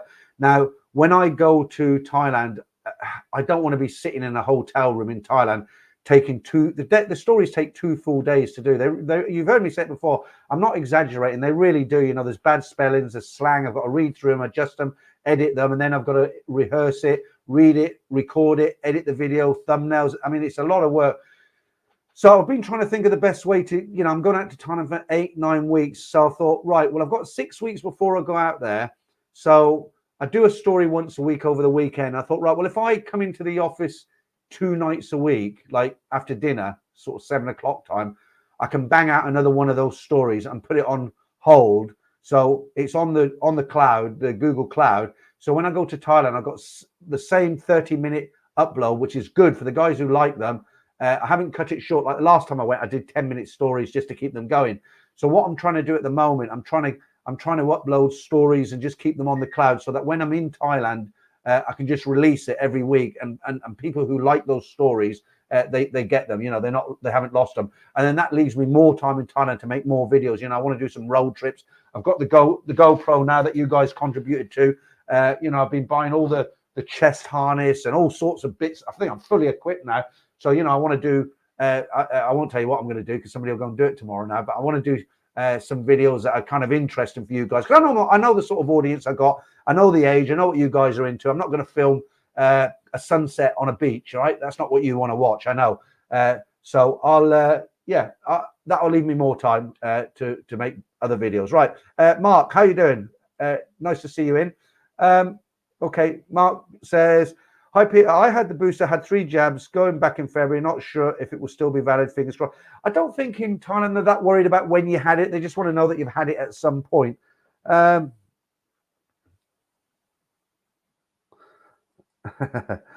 Mark Hanley, loads of bleeding marks on here tonight. It's a popular name. Right, I think it's competition time, guys. We're 1 hour 18 minutes in, and we'll save the Ladyboy competition right to the end because I lose people at the stream. Not everybody likes that, but the competition now, not easy, I know. And then we'll do the Manga minute after the competition. You know what this is? I'm going to show you 8 pictures of 8 girls from around Asia. One of them is Thai. The object of the game is to tell me the number of the one girl who you think is from Thailand. Okay, here we go.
Okay, before I start reading out the wrongs and the rights, I'm just going to tell you, some of them look Thai, but I can guarantee you, I double check, okay? Some of them are Korean, some are from Singapore. So there is one Thai, and 100% of the one that I'm telling you is Thai. The others are 100% not Thai. Now, I'm going to do it a little bit differently tonight. I'm not going to read out any right answers. I'm just going to read out the wrong ones. Why? Because when I start reading this out, the first sort of minute or so, 99% of people are wrong. And when I start saying, well done, you got it right, towards the end, everybody's got it right. So what does that tell you? So I'm just going to do the wrongs. Okay, so if I don't read your name out, you got it right. Okay. Wayne, no. World Traveller, no. Jens Krause, is it? No. Smiley McGee, no. Timo, no. Do you know what? I'm gonna read out the right ones. Okay, people copy the answer because all those guys who got it right, they want to hear that they got it right. Bad idea that was. Martin Ryder, well done. Big Tinge, is it? Well done. Timo, no. Martin McCormick, no. Pesca McNuggets, yes. No Name, no. Only in Thailand, yes. Big Tinge, that's kind of a false answer. I can't read that one out. Silver Fox, no. Hard Tulip, yes. Rob, no. Nomad Overseas, no. John Campbell, a lot of you getting it right today. I'm surprised. I thought it would trip you up tonight. John Campbell, yes. Mark from, I never get your name right, Mark. Mark from CT2. Yeah, you got it. Well done. Bernard Purcell, no. Darcy, no. Robert, no. Darren Ho, yes. Nino, yes. Stephen Hills, no. JR Cooper, no. STE Billabo, no. Nick Shipman, is it? No. Clive Allen, no. Steve-O, no. Chaz Brown, no. Lewis, no. Alex Curtin, yes. Capel 17, no. Geezer 7, no. Thailand Found, no. Paul Scarf, yes. Well done. Rumble, yes. Well done to you. David Heisenberg, no, not this time, mate. Steve White, yes. Well done. Jim Davis, no. Leroy 420, no. Leroy, another Leroy, I think it is. Oh, no. Stephen Roberts, it's numbers, mate. It's numbers. But if it's the same number that matches your letter, then yes, you're right. Mark P, no. Gabor, Gabor, no. Daisy, okay. Let's have a look. Where are we? Chris, no. Deep the Trucker, no. Nathan, Ralph, yes. McLaren, Clive, no. Daniel Ruby, is it? No. Mike Sands, no. Kevin Lampard, okay. You're telling me who it is. You're telling me. You're not guessing. You're saying it is. No. Okay. Ross Cook, no. Tommy Keeley, no. Franco De Rosa, give it up, mate. You never get it. Kevin Sutherland, no. Mark Hanley, I'm going for, no, that's wrong as well.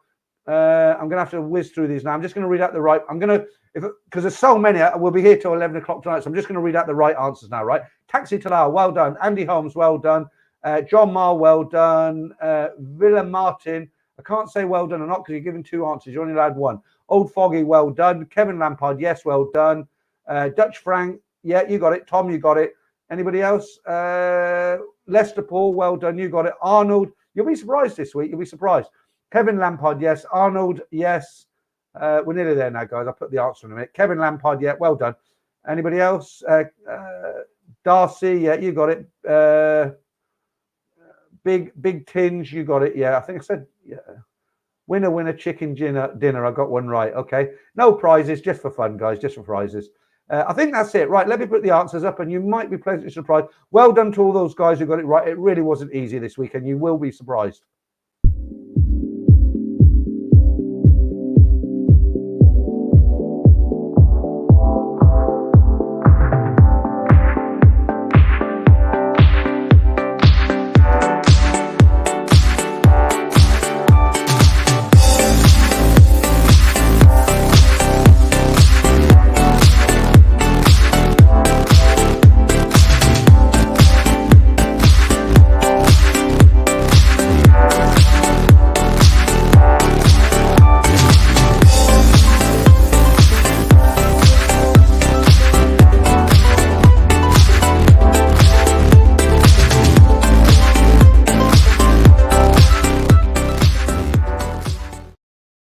Actually, South Korea was the joker in the pack there because she looked very, very tight, didn't they? Very good-looking girls, the South Koreans. But well done to all the guys who got it right. It is just for fun, but it is very, very difficult. It's okay for me to say it's easier this week, but I make the competition. Right, very, very short joke for Joke of the Week this week. This is sent in by Bob J. Right? The reason I'm telling you, I don't really like to tell very, very short jokes, but I was laughing when I read it. I thought, well, if I'm laughing, somebody else might, because I know some people cringe when it's Joke of the Week. Right, here we go.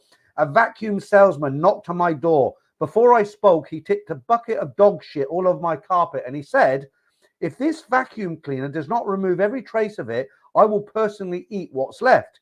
I replied, I hope you're hungry because they turned off my electric this morning.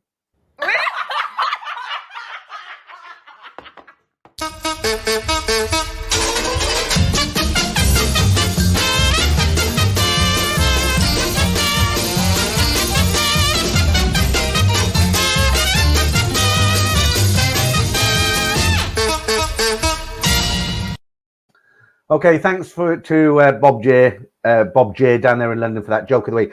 Right, guys, it's time for the Manga Minute. Now, we had complaints last week. We had complaints. Why did we have complaints on the Manga Minute? Was it filthy? No, it wasn't filthy.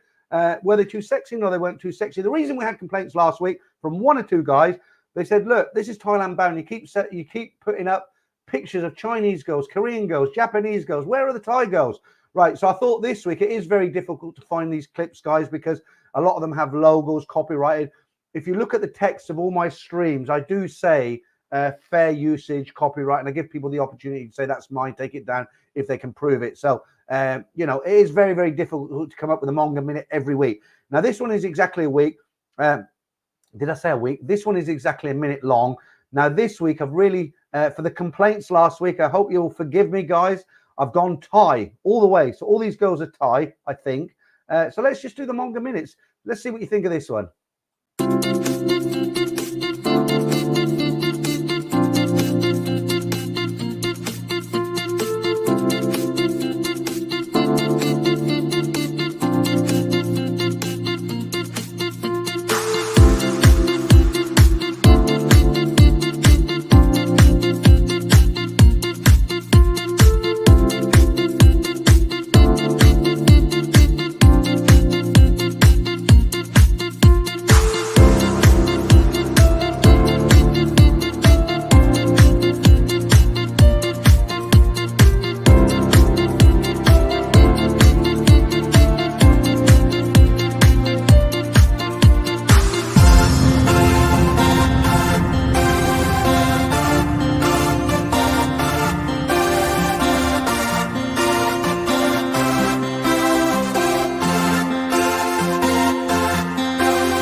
Right, there we go. The Manga Minute, only Thai girls. Any complaints this week, please visit my refunds department. Standard answer, okay? Right, don't forget, we've still got the Ladyboy competition coming up. That's coming up in about half an hour, something like that. But we'll carry on with your chats and we'll get back into what you guys are saying.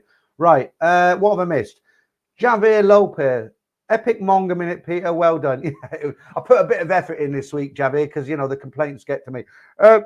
Barky Bark says, I never get tired of watching the Manga Minute. I actually had somebody write to me. I don't want to keep talking about this because it comes across very negative. It's all for fun. But you do get people, when you got a channel with quite a substantial number of people of viewers now, you do get people writing and they'll give opinions, a lot of armchair critics out there.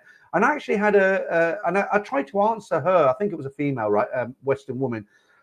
I tried to answer in a very sensible way. I didn't say go see our refund department. I tried to be intelligent about it. But she actually sent me an email and said, look, I know you're not trying to do anything bad, but you're actually being a bit corruptive, putting this on what you would call your Manga Minute. She had to look up the manga thing. And what she was saying, she was kind of saying on the one hand, I know it's not your fault and you're just a vehicle to kind of please these guys, do this. But it was all really what she was kind of saying to me was you shouldn't put up things like this Manga Minute because you're kind of these girls are all over 21, you know, they're not youngsters, right? But the way she kind of worded it was like, you know, it's not the right thing to do because you're exploiting them and you're kind of encouraging people to think that way. And I wrote back to her and I tried to explain. I said, look, you know, it's not, they're all in, you don't see anything more on the Manga Minute than you see on the beach, right? You go to the beach, you'll see more exposure on the beach. So I tried to explain that and I tried to say, look, you know, look at the channel, look what it's about, look at the people who are on here. We have women on here. They don't normally complain. And I wrote her this nice email and I said to her, look, you know, at the end of the day, no one's putting a gun against your head. You don't have to watch it. I understand where you're coming from, but I'm not going to stop doing it because it is purely for fun. A lot of guys like it. It's not, you can go off and watch porn if you're really into it, right? It's the Manga Minute. It lasts for a minute. It's just for fun. It breaks up the stream. And I didn't hear back from her. So hopefully that kind of answered her in the right way. And she was happy with my I wouldn't say defense. I don't have to defend myself, but my explanation. Okay. Dave State Fox says, Stu D wasn't asked for any vax paperwork today at Bangkok. Okay. Good to know. Silver Fox, don't even engage with bitter Western feminist Peter. Well, I don't know if she was at. They have different ideas. And I thought sometimes I don't like to fob people off. You know, if they're an out and out troll and they're just abusing me, I just delete them, block them. But if it came across as quite a sensible message, but it came across as quite misinformed, you know, a little bit naive from her side, you know, like they're all victims and we're all taking advantage. We're the victims when we go to Pattaya, right? Those girls are venomous, aren't they? You know what they're like. Sheila, good to have you in. I was wondering where you are. Their bodies, their choice. That woman is just jobs. Okay, Sheila, the semi-frang, is a lady here in the UK, Asian. She's got a girlfriend in Thailand, and she loves the Manga Minute. And you're coming on the stream next Sunday, Sheila. I've made my mind up. No, I think Sunday's the best day, Sheila, because, you know, we spoke today, and, you know, your idea about dimming down the lights is quite a good idea. So we'll have a rehearsal. I'm doing a consultation on Monday. Sound like a doctor, don't I? Dr. Manga. Sit down. What's the problem? We'll do the rehearsal on Tuesday, and hopefully, if you're up for it, we'll bring you into the stream on a Sunday. We won't do a video. We'll do a live stream with the guys, and we'll have to get all the moderators with their fingers on the button, ready to, you know, block out stupid things. But no, I mean, if you're up for it, Sheila, seriously, let's say today's Friday, not this Sunday, not obviously this Sunday. I'm not sure if I'm going to do one this Sunday, but next Sunday. If you could come on for, you know, half an hour to an hour, get some questions from everybody, it might be quite fun from a female's perspective, because I know you're not a manga, but you have a girlfriend and you are female, so it'd be good to ask you some questions. Hopefully these guys won't get too overexcited and start, you know, asking crazy questions. Right, okay, who else we got? Capel 17, let's put one of yours up. Would the complainers really turn down the Manga Minute girls from last week? Don't think so. No. Definitely not. Definitely not. But the thing is, some people take it literally. You know, Ed has gone off and done another live stream channel because he's got his Thailand channel and he wanted to go off and talk about other things. So he's done a Eddie Steady live thing where he talks about everything. You know, people coming across on dinghies, prices. I watched the one about the beggars the other night. I thought was quite engaging. And I thought about doing that, but I thought, well, what's the point? You know, it's so much work. I thought, well, I could just do a live stream if I wanted to do that. There's no point in starting another channel But the point is, to what you're saying, Capo 17, some people take it literally and say, look, you're called Thailand bound. Why are you showing Chinese girls? Why are you showing Korean girls? Why are you showing whatever?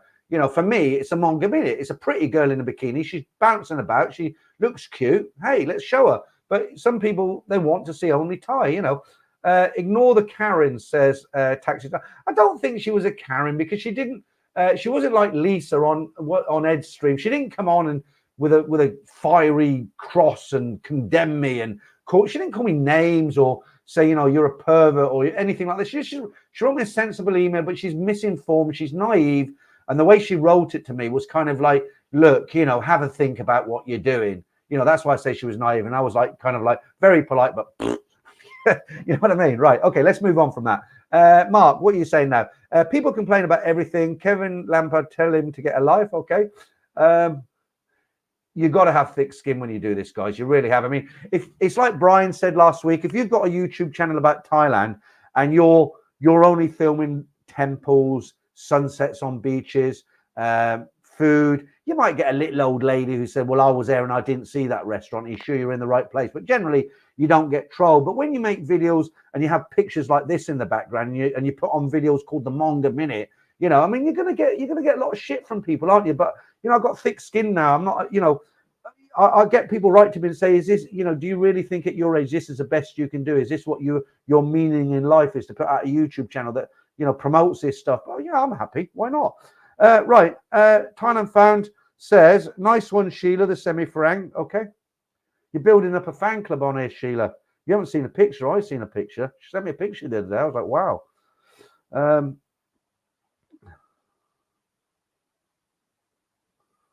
Okay. Chris says, Manga Minute, aka straight male minute, laugh out loud, pretty girls, clothed or not, will always have an audience. Yeah, absolutely. I mean, look at that girl in Pattaya. She calls herself Queen of Pattaya. I mentioned her before. She's got a channel in Pattaya, Queen of Pattaya. She wears a little crown. She looks cute, doesn't she? You know, and her videos like, oh, today we're going to go and watch a massage girl. She talks to her friend who's massaging somebody, you know, and she'll bend over and get the towel and the camera just happens to be in the right position. Or they'll go, fair play to her, you know, I'm not criticizing.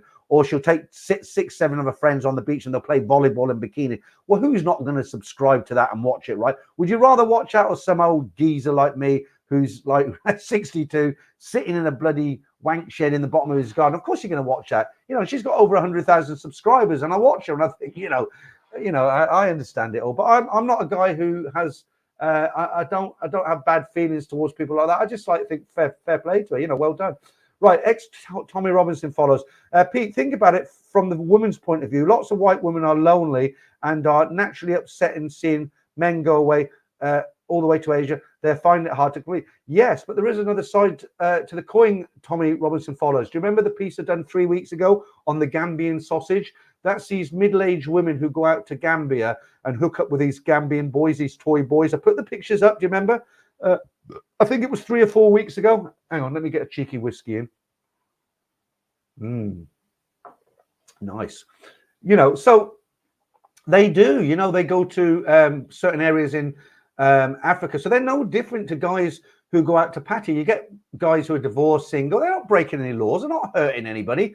They're certainly when they go to Pattaya, those girls there, they're certainly not abusing them. That's for sure. I mean, we're the ones who get abused. You know, but it's just one of those sort of things. And these middle-aged women, there's a lot of them. There was an article in the Sun. They go out to Gambia. It's called Gambia Sausage, this article, right? And what they do, they hook up with a 20-something-year-old toy boy, and they have 2 weeks in the sun in Africa. They pay for all their meals, everything, and they're doing exactly the same. So, you know, if she wants that sort of thing, it's available, isn't it? Brian Street, thank you, Brian. Just arrived, peeps, 260 hours. You're counting every minute, aren't you? We're going to put a clock on here for you next week, Brian. 59, 58, 57. Yeah, anyone ever had the Nana burger outside Nana Plaza? Brian, I can recommend it, mate. I've had more than my share.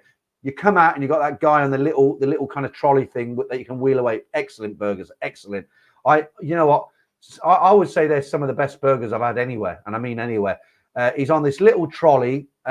You wait for about 3 hours till it sizzled, till he cooked. Not 3 hours, but you know they're very good, Brian. They're very good. And you've got May cooking the chicken. When there's a girl called May. She's about 40 or something now. She's got a son of about 18. But I remember her when she was like 17 years old, cooking chicken. She looks Indian. When you look at it, you think, oh, what's an Indian doing here? But what it is, a lot of the Thais from South Thailand, they look just like Indian girls. You know, the everything, the nose, the face, the color, everything. And when I first met this girl, May, cooking the chicken, you know, chatting her up, right, as you're saying hello and everything.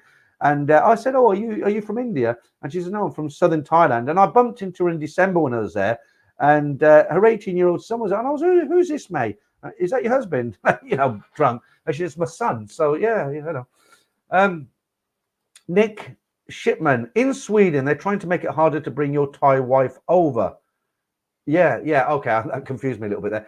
Yeah, it's not only Sweden, Nick, it's all over the place, actually, because what happens, even in the UK, a lot of these, let me be very respectful how I say it now. Let me think about what I'm saying. Okay, what's happening in the UK now? There are quite a lot of Thai massage parlors popping up. I mean, I live in a market town, and there's 2 popped up here, and they're pretty similar to what you get at Thai massage places in Pattaya, for instance. Okay, and I'm thinking to myself, well, how do these girls get visas to come over here? And I will say thank you to them super chats in a minute, guys. I don't want to forget what I'm saying. Okay. I think to myself, well, how can these girls come over here? And there's a lot all over England now. And how can they come over as a masseur and open a massage parlor? And there's maybe half a dozen of them working there. And what it is, guys go to Pattaya, they meet these girls, fall in love, have a relationship. It's okay while they're there in Thailand, in their own country, but then they bring them back to the UK. There's some work. Look at the story last week, 3 weeks ago. Lek, you know, she'd been in Pattaya for 20 years and she met Paul. And that worked out. So some guys writing and saying made that story up. It pisses me off because it's such a good story, you know, really good. But what happens? These guys, they go out to Pattaya, they meet a girl, they have a relationship, fall in love. You can criticize, but that's what happens. Okay, bring them back to their own country. Now, many do work out. There's a story tomorrow. No, is it tomorrow? No, it's when I'm in Bangkok. I'm going to record it tomorrow. But about an American guy who met a girl in a massage parlor, and they've been married for 12 years with a kid, and they're very, very happy. So it does happen. And the thing is, a lot of these girls who work in massage parlors here, what happens? So the guy goes out to Pattaya, meets a girl, brings her back to the UK. They get married. It doesn't work out. She now legally has a right to remain, and he'll either kick her out or she'll leave. Normally, it's her leaving. She goes to see some of her Thai friends. You know, he's a bad guy, and I've left him, and I don't know what to do. And, you know, they'll say to her, well, you know, why don't you come up to Leicester or Birmingham, wherever it is? We've got a massage shop there. You can work there. And you know what goes on. And that's how they end up here. Because otherwise, you know, you think about it, right? They can't go to the States or Australia or America and say, I'd like to apply for a visa to become a masseur in a hand shandy massage parlor. You know what I mean by hand shandy, right? And, you know, so they're all over the place. That's what happens, unfortunately. You know, they've got to look after themselves, haven't they? Right. Reggae Vibes. Thank you very much, kind sir. The feminist movement died when Bruce Jenner became Woman of the Year. Cheers, Peter. I'll tell you a little story in a minute. Reggae Vibes, thank you for that.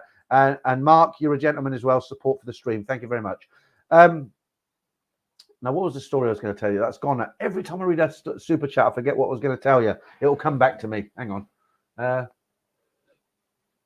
My mate Bob in London, he says, you're always doing that. He says, write a note. And I've got my pen and I didn't write it down. He'll have me tomorrow. He'll tell me off for that tomorrow. Right. Okay, Clive. Sheila's making friends in here. Oh, you're saying hi to Sheila. Okay. Nick Shipman says Nana area has a Taco Bell, but come on, I mean, really, do you want to go? Do you want to fly? I don't know where you come from, the States, the UK. Do you really want to fly there to have Taco Bell?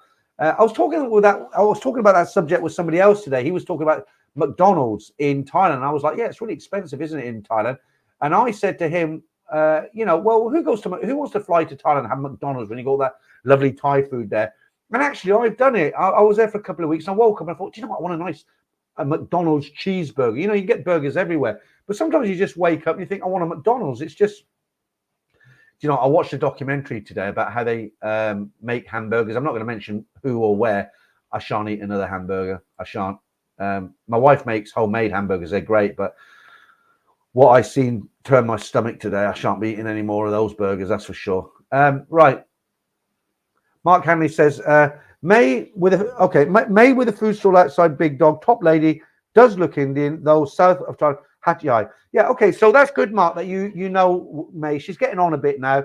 She's a nice girl. She used to be inside the plaza. So, outside Big Dogs, you're quite right there. But in the old days, when you turned left and you were walking into the plaza, Big Dogs wasn't Big Dogs. It used to be three small bars. And I used to sit there, and May was there, literally opposite. This was 2 o'clock in the morning. She'd be doing the old chicken. I'd be having a drink. There was no chucking out time in those days. I'm talking 96, 97, 98. And I'd be sitting and I'd shout, May, and she'd look up and say, how many, Talai? And I'd say, oh, Sam, I don't want to get too fat. And the Thais pay 5 baht for the chicken sticks. We pay 10 baht. I don't know if you know that, guys, but that's true. Right, okay. Sheila the Frank, Vaseline sales must be through the roof in Gambia resorts. You know what, Sheila, when I read your story today, I won't be telling it until I'm in Bangkok. I'll put it on the back burner. I was saying earlier, because when I get to Thailand, I'm there for 9 weeks. I don't want to spend all my time in a hotel room telling stories. I want to get out and make videos. So what I'm doing now is I'm preparing the stories over 2 days, and I'm putting them on the back burner so that when I go to Thailand, I can just release them. I did your story today. It was quite a nice story, especially the bit about when she got sick and you had to go to the hospital, panic stations.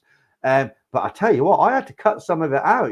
For a female, I was like, really? I mean, some of not too much. I had to reword a little bit of it, but some of the stuff you were describing with your girlfriend, I like the line where you say, we had a shower and she went to her bag and she took out our not so small little friend. That had me in stitches. But no, it was a very, very good story, Sheila. And but very raunchy, very, very raunchy. Okay, I'm going to try and be polite. Okay. Right, Steve-O says, serious question, Peter. Should I take my 20-year-old son to Thailand for fun, or would this ruin his view on girls in the States? I can only give you personal opinion. I don't have a son. I've got 2 daughters. I have seen many fathers take their sons to Pattaya. When I say many, men take their son. They'll tell the mum, we're going on a golfing holiday or whatever. They take their son around the bar, and there's my boy planting his wild seed and all the rest of it. But do you really want to expose him to sexual diseases, AIDS, whatever? I mean, I'm not being an old lady, like a female blouse or something like that, overcautious. But he's a young lad, is he? He's not going to think like we think. He's not going to think, well, I better protect myself, is he? He's not going to think, well, she's a bar girl, she's bullshitting me. I personally wouldn't. No, I would keep him well away from them sort of places. I know he's got to grow up sometime, but somewhere like Pattaya is not normal, is it, really? And for a 21-year-old kid, you could say he's a young man. He's not a kid, he's a young man. But what will his outlook be like on normal women when he gets back to the States? You're saying, would it ruin his view on girls in the States? Yeah, very possibly. If he can go into a bar in Pattaya and demand what he wants for a fee, these beautiful girls, and go back to the room, and he is a king in that room, and she'll do whatever he wants, he's going to be very disappointed when he gets a girl in America, isn't he? So it's completely your decision, Steve-O. Nobody can tell you what to do. You are your own man. But you did ask me, and my personal opinion is, if I had a 21-year-old son, I wouldn't take him and encourage him to go with hookers. Definitely not.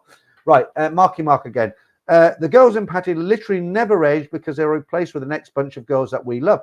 Do you know what, Mark? I was watching somebody stream once. I think it was Ed, and one of the best lines they came out with, they've been going to Pattaya for 20 years, this guy, and he said, and it was a brilliant line, and it's related to what you've just said there. He said, the best thing about coming to Thailand? He said, I've been coming for 20 years, and the girls I take out of the bar today are still the same age as the girls I took out 20 years ago. Think about it. Right, only in Thailand. Mark from okay. Okay. Big Tin says, hi, Pete. Take a shot of whiskey for the Thailand-bound clan. Right. I know you're in. That's an innocent comment. But you know what I was saying earlier about people trying to lead you in and do things to try and get you into trouble? Now, he's not trying to get me into trouble because he comes into the stream. I know who he is. I know he's not a first-timer. But when I read a comment like that, being defensive now and being caught out, the first thing I think is, right, why is he telling me to take a drink of whiskey on screen? Has there been a new rule on YouTube that anybody who drinks on the screen will get their channel terminated because they're encouraging alcoholism or something like that? That's how I think now. That's how you have to think. But I know him, so what I'll do is I'll say cheers. Lovely. Right, okay. Mark P. Peter, I was working on the library refurb in Kettering High Street this week. I never seen a massage parlor gut. I never seen a massage parlor gutted. I know where one is. No, I know where both of them are. Mark Pete, I was working on. Now that's interesting because you are kind of working around here. Oh, okay. So are you? That's interesting. Do you live around here, or are you a contractor from south or north, something like that? Are you staying around here? Okay, I'll tell you where they are. The two Thai. The problem is I don't know if you're from the area, so you wouldn't understand. Right, one of them is in the high street. It's kind of where Greg's the Bakers is. There's two Greg's the Bakers in town. There's one in the mall. It's not that one. Right, the one in the high street. If you're stood outside the Greg's the Bakers and you're looking at Greg's the Bakers, to the left there's an alleyway. And if you go down that alleyway, there's a Thai massage place there. That's the first one. The other one, if you're in the area, you know where the Warren pub is? Okay, go past the Warren pub on Stamford Lane as if you're going in Stamford Road, as if you're going into town. You've got Quick Fit on the right, on the left. There's some cafe there, but there's like a Thai relaxing massage there. Okay, so if you need to relax after your refurb, you know where to go.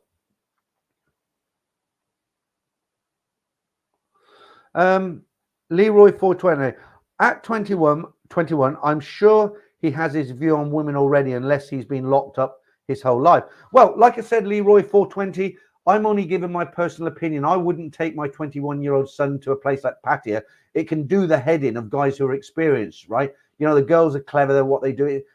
Yeah, take him. The guy, Steve O, if he wants to take him, that's his choice. But he asked me, and my opinion, if it was my son, I said I wouldn't take him. If you've got a son of 21 and you want to take him, that's fine. We're still friends. We just disagree, okay? And with that, we shall have a little picture change. Okay, right. We'll finish off with my favorite, as always. You know, the girl white bikini patting me on the back saying, there, don't cry. Okay, we've still got over 400 in the stream. Let's have a look. Lester Paul.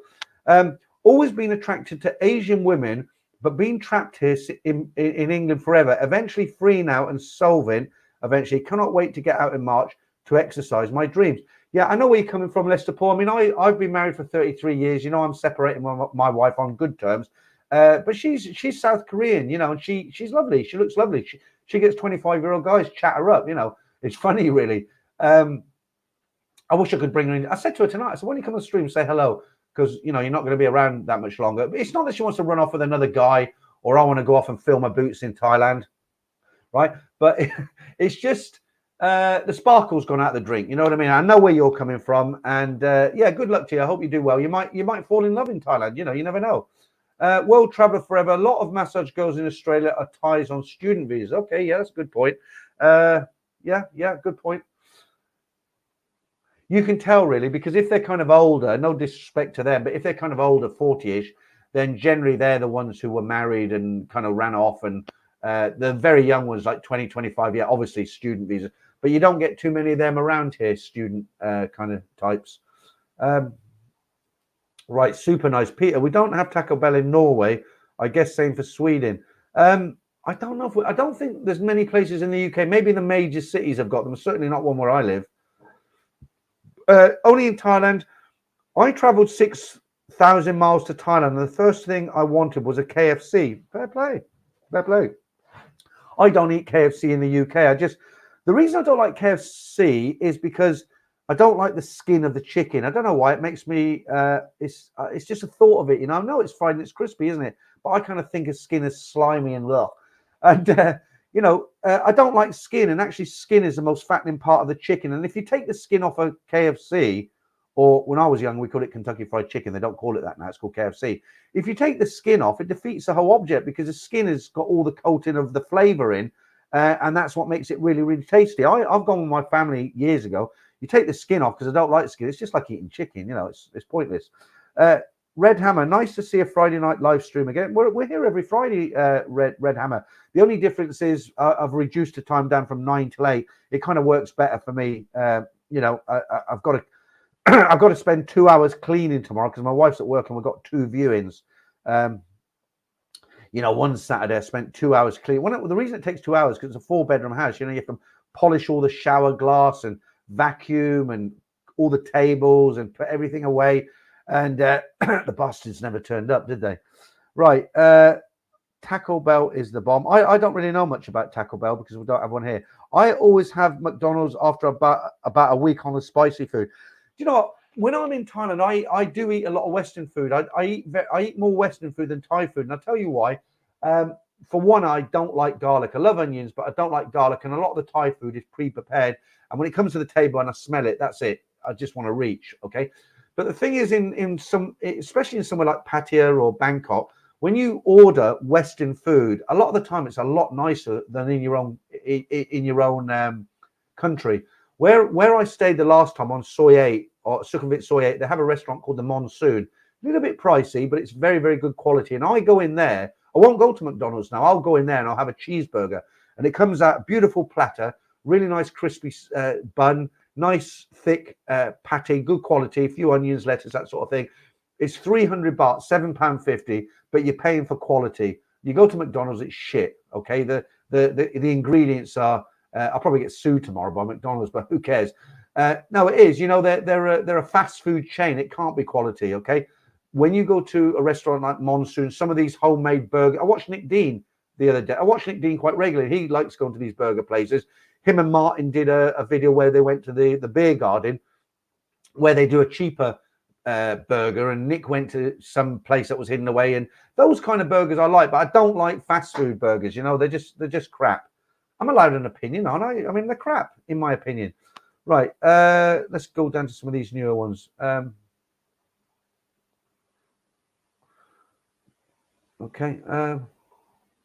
Yeah, burger talk now, guys. We're talking burgers. And no one overseas definitely planned on visiting Prime Burger when I'm next there. Some pics of their food, and I reckon I demolish a few of them. Yeah, Prime Burger. Is that the one that Nick Dean did the actual video on? He went to that hidden away place.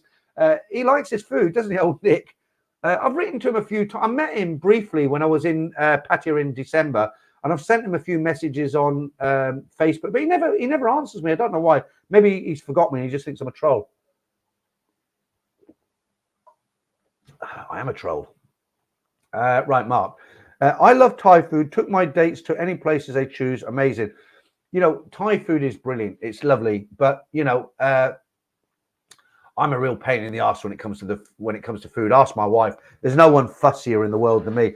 My company that I used to work for when I was in the hotel industry, they sent me to a place in China called Dalian, right?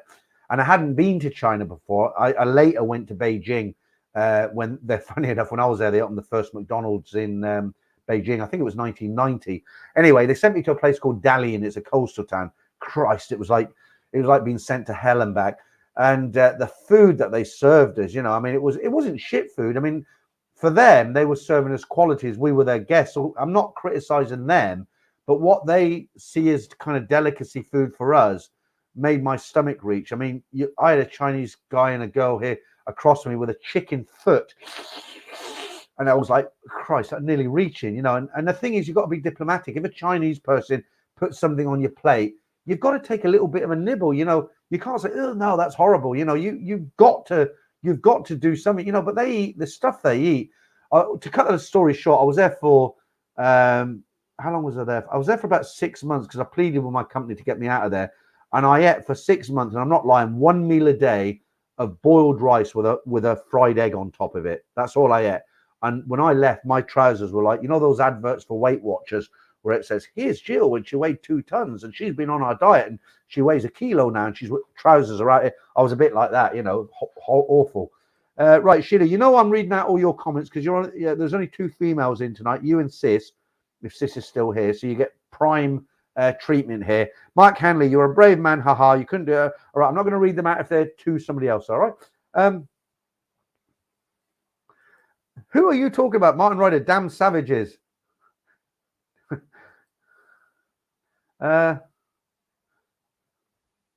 Sheila's getting more chats than I am now. Let's have a look. John Mill, good luck with the house, Peter. I'm painting, then cleaning before the wife gets back from Thailand. Yeah, fair play. Good on you. Only in Thailand. Carl, after traveling 6,000 miles, KFC is not what I want. LOL. The girl for me. Haha. I went with my Thai girlfriend to KFC. Yeah. Okay, I just read that one. Couple 17 says KFC, keep Farang's cash. Yeah. I'll tell you what, let's, I'm going to do the Manga minute. I just need a breather for a minute, guys, because I just need to wipe something. Give me a sec. Just give me 1 minute, literally.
Oh, that's better. That's better. Give me a breather. You know, when you're talking constantly for like nearly 2 hours, sometimes it's nice to just take a minute out and, you know, get your bearings, as it were. I don't know what that's about. Sandra Taylor says, just ignore me. I'm male. So, Sandra, I guess you're female. And if you are, good evening. Welcome into the stream. Nice to have you here. And I mean that. Okay. John Marline, is it KFC in Thailand do really spicy chicken? All right. The wife loves chicken feet. Can't see the point as there's nothing on them. Is that a corny joke? I don't know. Somebody told me a joke today, and it was like we were talking about. It was a bit of a crap joke. I'll tell you anyway. He said I went into a fish and chip shop and I bought fish and chips, and I went back and I said to the guy, I said, I don't think this fish is cooked properly. And the guy behind the counter says, what makes you think that? He says, just ate my chips. That's an old Burning Manning joke, isn't it? Right, Thailand found again. Sheila, Sheila's getting on. Sheila, come here, sit here. I'm going. Right, okay. I'll tell you what, guys, if I show, I'm not going to do it without Sheila. I can't do it because Sheila can't show a picture. But if I showed you a picture of Sheila, you'd be knocked back. She's a very good looking girl, actually, about half my age. So I've got to keep it polite. She won't go on the stream now. Will she'll just say, Jesus Christ, this guy was, he's like my dad. And now he's starting to come on to me. She's into girls. She's into girls. So, you know, she's safe. Right.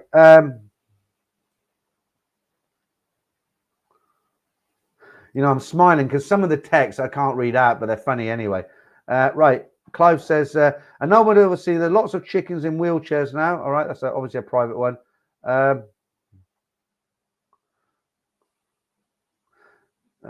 Okay. Kevin Lampard. Yeah. Okay. No, I never will. Don't worry about that. Silver Fox says, Isan girls are best. Well, if you hang around Nana Plaza Soy Cowboy, that's all you're going to see. Isn't it? Isan girls. That's where they all work. Christopher Dorr, nice to see you, mate. I need to wipe something off after that, you dirty swine. Right, Sheila, let's talk dates. You leave in December and I land in... Are you talking to me, Sheila? Let's talk dates. Right, let's talk dates. Leave in December and land in December. I want a night out with you in Nana. What happens in Nana? Right, so what you're saying is you want your dear old dad to take you out to Nana, but after a few... You know I'm polite on here, right, Sheila? But after a few beers... hang around Nana Plaza, I might not be so polite. Be warned. No, seriously, though, I would like to meet you and your girlfriend. You said to me a long time ago, you said, when you come to Thailand, come out for a meal with me and my girlfriend, you know, and I got all excited then. I thought, no, it was a dinner invitation. But no, definitely, I'd love it. I mean, no, I'm just joking. I would treat you with total respect. Don't worry about that. But I know you're one of those girls and nothing's going to shock from after reading your story. Definitely nothing's going to shock you.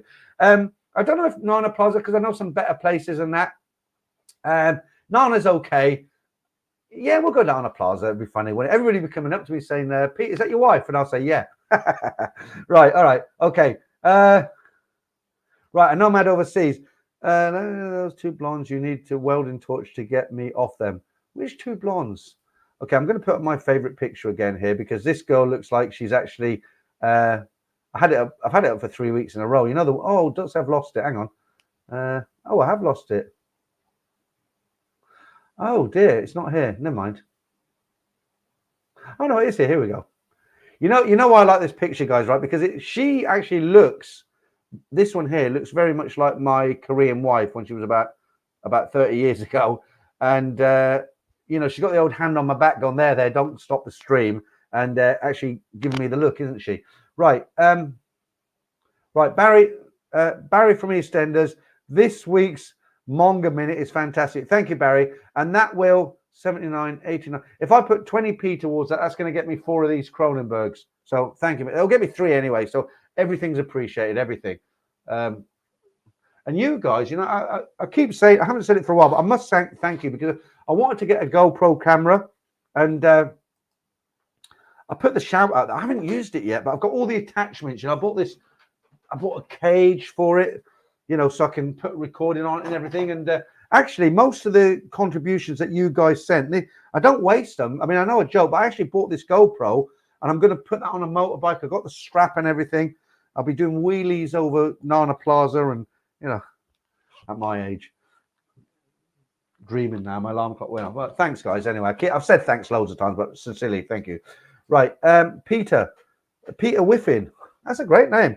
Planning on going to Thailand with a couple of friends for a holiday, but not sure if I should wait till it picks back up and the bars get better.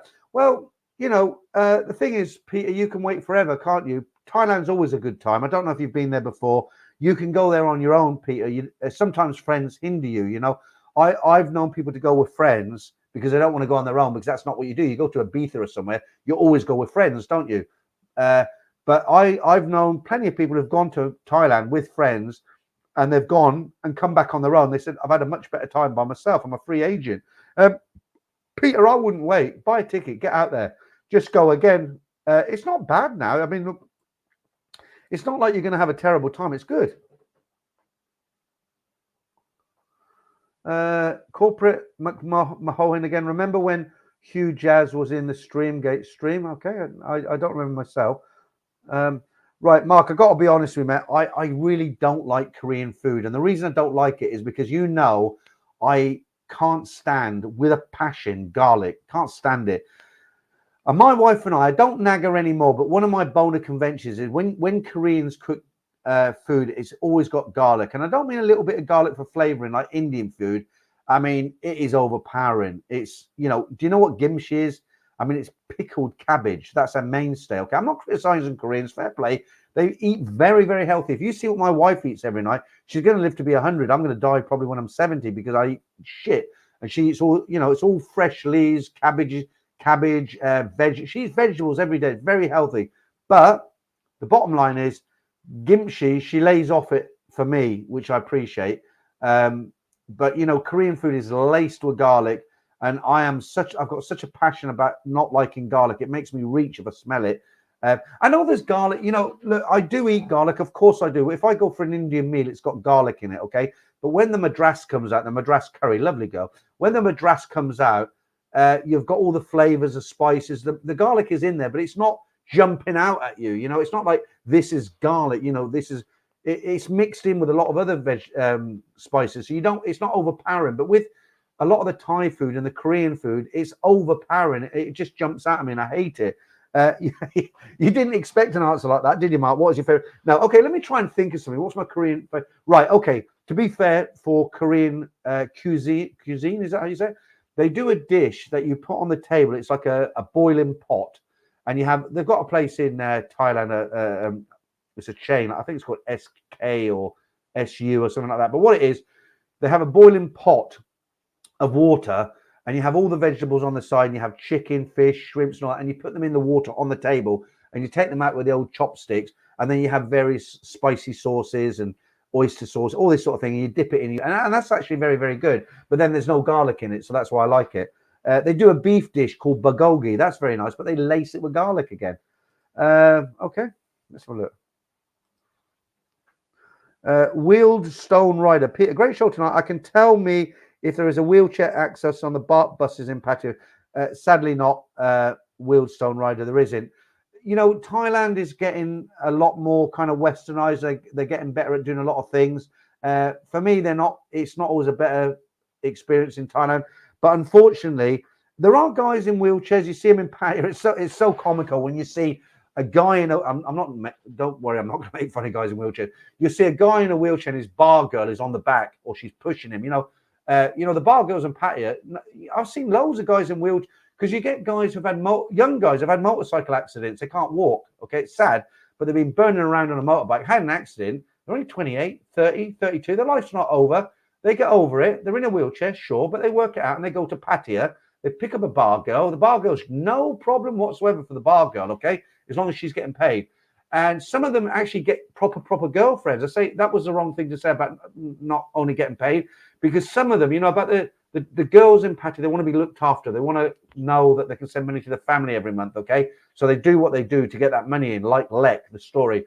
But there are girls who will hook up with guys, say a guy in a wheelchair who's he'll pay her a certain amount to look after a family, and that girl will stay with the guy. But that's not the answer. That's not what you asked me. What you asked me was about wheelchair access, really, and access on BART buses. No, BART buses absolutely not. You wouldn't get a wheelchair on a BART bus because it's a step.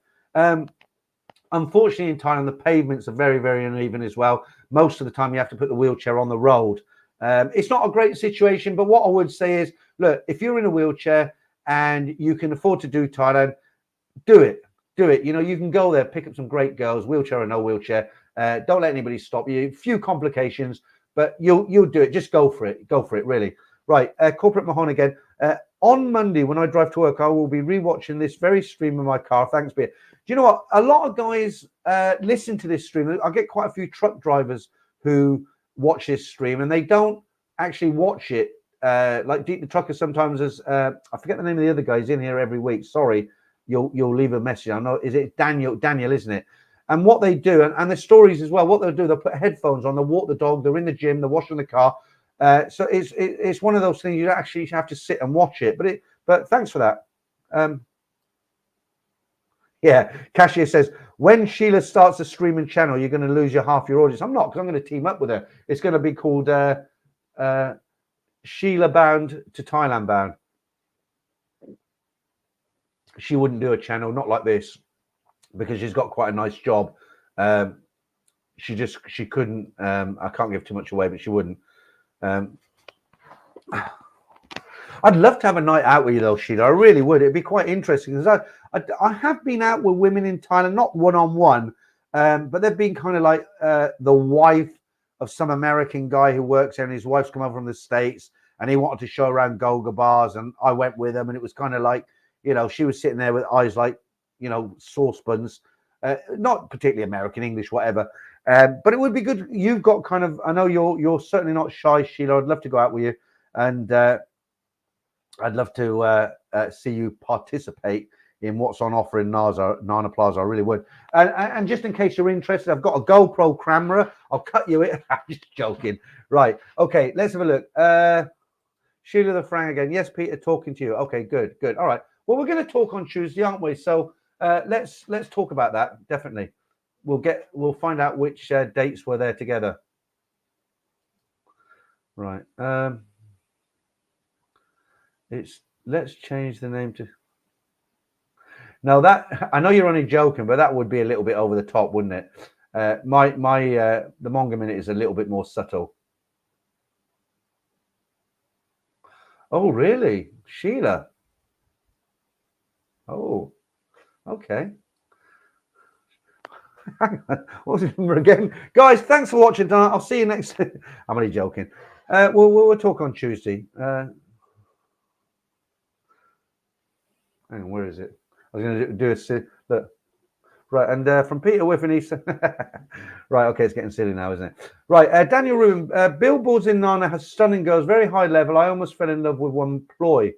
Yeah, I mean, I've got great memories of billboard. It used to be called the Carousel. My friend's dad owned that, a guy called Johnny. He's here in the UK now. His son is also here now, but he used to manage it. We used to be really good friends. Do you know, a lot of the time I say, I used to go into a big go-go bar, and I knew girls that would come and talk to me because they knew I wasn't going to bar find them.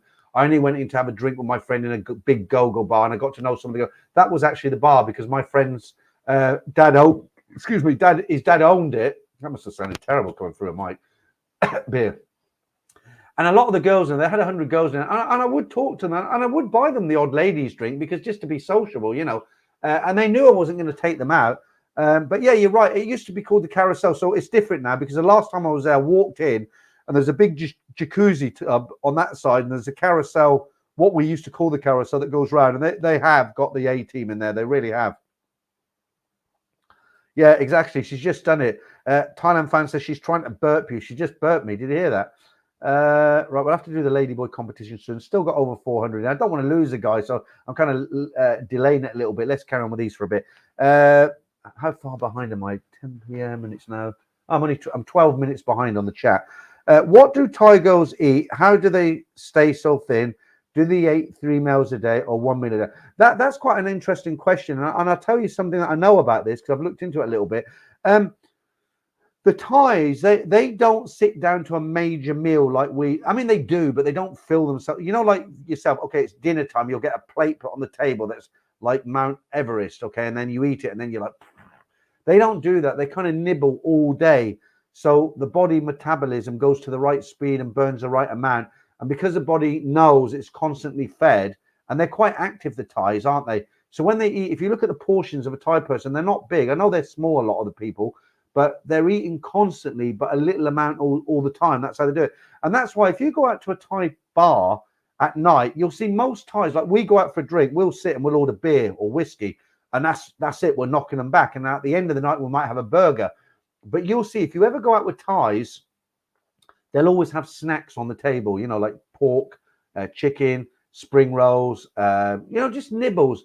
So they always have it on the table. So they'll have black label whiskey, mixers and all the rest of it, but they always have some nibbles, some food. They eat all the time, you know, but small amounts.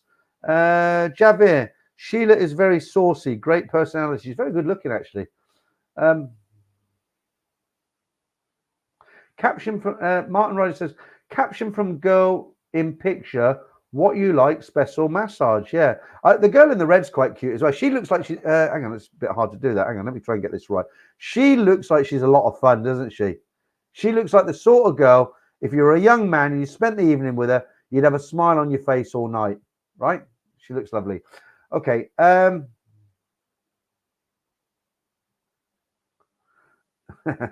Thailand fan, Peter, do a GoPro. Yeah, okay.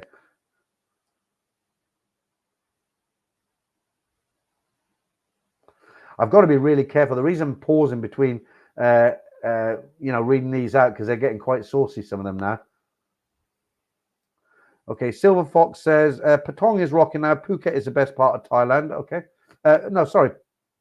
Patong. I said Phuket is the best part. Silver Fox, Patong is rocking now. Phuket is the best part of Thailand. The only problem with Phuket is the logistics getting there, isn't it? If you base yourself in Bangkok, it's easier to get down to Hua Hin, Pattaya, Rayong, wherever you're going. But the problem with Phuket, it's a great place, but it's an island and it takes 18 hours to drive or go in a taxi, whatever. That'd be an expensive taxi, or a couple of $1,000 to fly, and you've got to get up to the airport. I will do some. This time I'll definitely go to Phuket. I haven't been for years. Sheila Frank again. Poet, I've seen them eat. The difference is they eat good food, reduced sugar, carbs, and oil. Most have breakfast and small dinners, which is, yeah. Well, of course, you spent a lot of time with your girlfriend, Sheila. So I think you'll agree with me the way I'm explaining how the Thais eat. Exactly like you said.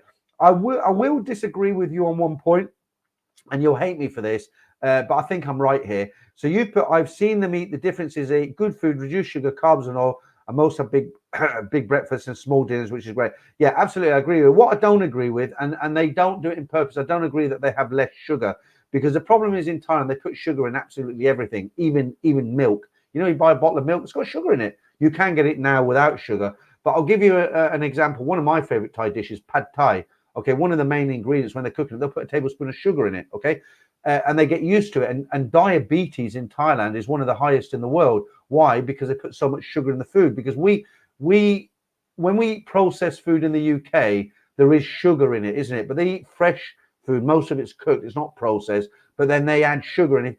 I'll tell you the big giveaway. You go to a noodle stall on the street and it's all fresh food, fish, whatever. And they have all those little pots down the side with chili sauce and flakes. And it's all colorful. It's all interesting. You have a look at them. And every single one of those noodle stores has a pot of sugar. You'll see it. And they take a silver spoon, like a ladle spoon, and they'll put it in. So don't want to fall out with you, Sheila, but they do eat a lot of sugar. And that's why the first thing you should learn to say in Thai when you get there is no sugar in your food, okay? Because you will come across a lot of sugar in Thailand. Right, only in Thailand. Manchai's real Korean cooking. I've been following this young lady for a couple of years, but when Peter told me about the smell of kimchi, it put me off. I mean, don't let it put you off. If you don't mind garlic, it's like it smells a bit like farts for me. Can you imagine a wet fart in a phone box? You stand in a phone box room and they let out a real greasy wet fart. What that would smell like? That's what garlic smells like to me. So I'm not overreacting. That is what it is like for me. So if you sit down to your dinner and your wife, the description I was just giving you, has a meal and that's what you're smelling, would you enjoy your meal? I don't think so. Right, cashier, Thailand is fun anytime, but airfare and hotels running 2,000 plus, and the bar girls are charging Western prices now, so bring a mountain of money. Do you know what? I could talk about this for an hour. I don't disagree with you, but there are not ways around it. That's the wrong thing to say. Not necessarily. Let me say that. Not necessarily. You're not wrong, but my answer to that is not necessarily. But I can't talk about it here. Okay, that's fine, Mark. Well, I cook with garlic all the time. Just chop it up fine. Well, this is the thing, Mark. I mean, most food, like my example earlier, welcome to the food channel, by the way. Most food, like Indian curry, my favorite is a madras. The more spicy, the better.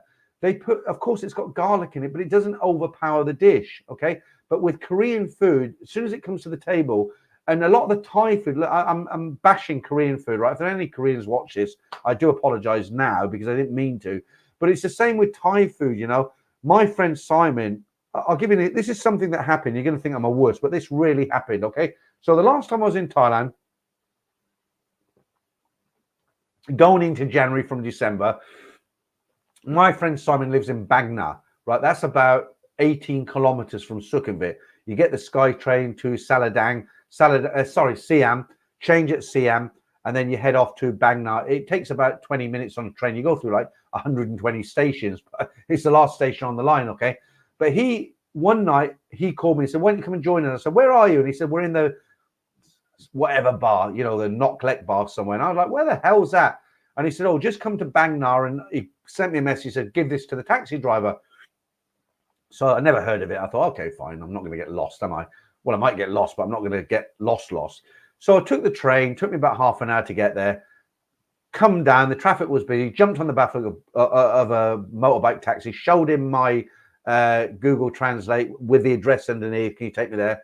And yeah. And he sort of said, 100 baht. I didn't argue, no problem. Jumped on the back of his bike, white knuckle ride, got to this bar. I am getting to the point, got to this bar, and it was a typical Thai place, right? Sat down, and the woman come, I said, oh, I'll have a Leo beer. And she comes with ice, a bucket of ice. And I'm like, me personally, I don't have ice in beer. I don't. A lot of guys swear by it, but I don't like it. So I said in Thai to her, broken Thai, my best Thai I could do.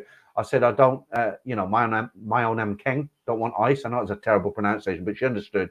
And I won't speak any more Thai, guys. I basically said to her, I don't take ice. Can I have a cold one from the fridge? And she was like, meow. We don't have it. I said, I won't speak any more Thai. She said, we don't have it.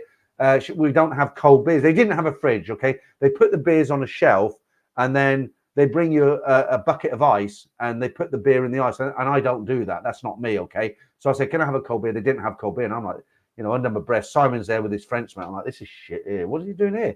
Anyway, Simon orders food, and it's shredded pork, right? It came to the table. Honestly, I was from here. I don't know why I'm saying from here to here. You can't see. I was about probably 2.5 meters away from him. They were sitting there, table. I was here. Honestly, guys, they put it down. The air was still. There was a big fan over here, but it's pointing the other way. I nearly vomited. It was awful. I stood up and I said, Simon, I'll see you later. And I went. I just left. It was so bad I couldn't stay. And he sent me this message. Oh, if you're coming to live in Thailand, you better change your attitude, blah, blah, which is crazy because I've lived in Thailand for years anyway. But the smell was so bad, I actually had to up and leave. And he couldn't understand it. And when I seen him the next day, he said to me, look, next time that happens, tell me you're leaving and we'll go somewhere else. And I said, Simon, you don't get it. You don't understand. The problem is, if I say to you, I don't like this and the smell's bad, you're going to say, okay, we'll go then. And I'm going to have to wait till you come to the end of your drink because you're not going to waste your drink. You'll finish your drink. Then you'll check bin. Then it'll take 5 minutes for it to be. I'll be there another 20 minutes. Well, I can't stand to sit there for 20 minutes and smell that garlic. So what I said to him, I said, okay, what I'll do next time, I'll say, let's go somewhere else. I'll be outside and I'll order a drink on the street or something, But anyway, Mark, are you glad you asked me that question? Let me go down. I'm way behind the comments now. Jay Frost. Okay, thank you. Is it Alazro? Can't pronounce that. Let me put it up. Thai food is definitely a solid attribute that attracts me to Thailand. Thai food's great. Thai food's great. Do you know, I'm actually pissed off that I don't like garlic because I miss out on so much. You know, Thai food is wonderful. And when I go to the MBK Centre, they've got a food court there. They've got a food court in Terminal 21 in the basement. And when I go to the food court in MBK Centre on the top floor, it's all pre-prepared. So I daren't take it. Do you know what I eat? Honestly, guys, it's crazy. They've got an Indian store. They do like curry. You can get like a pillow rice with some chicken curry and a naan bread. It's about 120 bucks. I have that. I don't have Thai food. I have Indian food. And you know what really, right, you've got me going now, guys. I'm going to say one more thing, then we're moving on, right? You know what really pisses me off in this country? I like spicy food. I'm talking spicy when my lips are tingling, on fire, where I know I'm going to wish a shit ice cream after the rest of it, right? But what really winds me up in this country, if I go out to an Asian restaurant, and I say Indian restaurant, they're not all Indians, but they look Indian, if that makes sense, right? If I go out to an Asian restaurant, I make it really, really clear. I say to them, have you got a madras? Even if it's not on the menu. Yes, sir, we've got a madras. And I say to them, right, I want it really, really, really spicy. Oh, yes, sir, no problem, right? And I say, no, I'm not joking. I said, I lived in India for a year. I can eat spicy food. Look, my wife's Asian. I want it how you make it. Make it really, yeah, no problem. It comes out and it's mild. And what they do, they think, well, this white guy, what's spicy to him, what's mild to us is going to burn his mouth out, right? We don't want him complaining. So they put a little bit in it and they think, well, that'll burn his mouth out. And I'm like, what the? This is crap, you know? And I say to the guy, I say, you know, I asked you to make it, I don't complain. I just say, look, you know, I asked you, I explained it to you. You know, this is my, and you know what their answer is always? They always say, oh, no problem, no problem. We bring chili, chopped chili. You can put, it's not the same. You can't put chopped chili on top of a curry and get the same experience, right? Whinge, finished. Right. Okay. Check bound. Nice to see you in. Bit late, but not to worry. Hello, Peter and everyone. Late, I just late in, but better than never. You're okay. You've just missed a major whinge, right? Okay, who we got here? Pattaya Putang. Yeah, nice one. Fakehead here. And oh, is it you, Fakehead? I did your the window thing. Shall I do that again in a minute? Fakehead here. Anyone else notice that the female Chinese tourist in Pattaya won't give you the time of day? Do you want them to give you the time of day? I mean, they don't do a lot for me, to be honest with you. Right, Fakehead. I don't know if you were in earlier. I'm going to do this. If you've been in from the beginning, you've already seen this, guys. But the guys who came in late, it's a minute long. It's quite amusing. Thanks to Fakehead for this one.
I'm just smiling because I think it's Franco has blocked a message, right? And I'm going to read this out, actually. Franco's blocked this. And but you know what I was saying earlier about the sort of trolls you get in and what we have to put up with, right? So, guys, if you're a regular to my stream, you know what I'm about, okay? I'm not I'm not going to even say the word, right? We just have a lot of fun on here. I try to entertain as best as I can. I'm just a regular guy, right? And Franco's, I'm looking at the other screen, what you guys look at.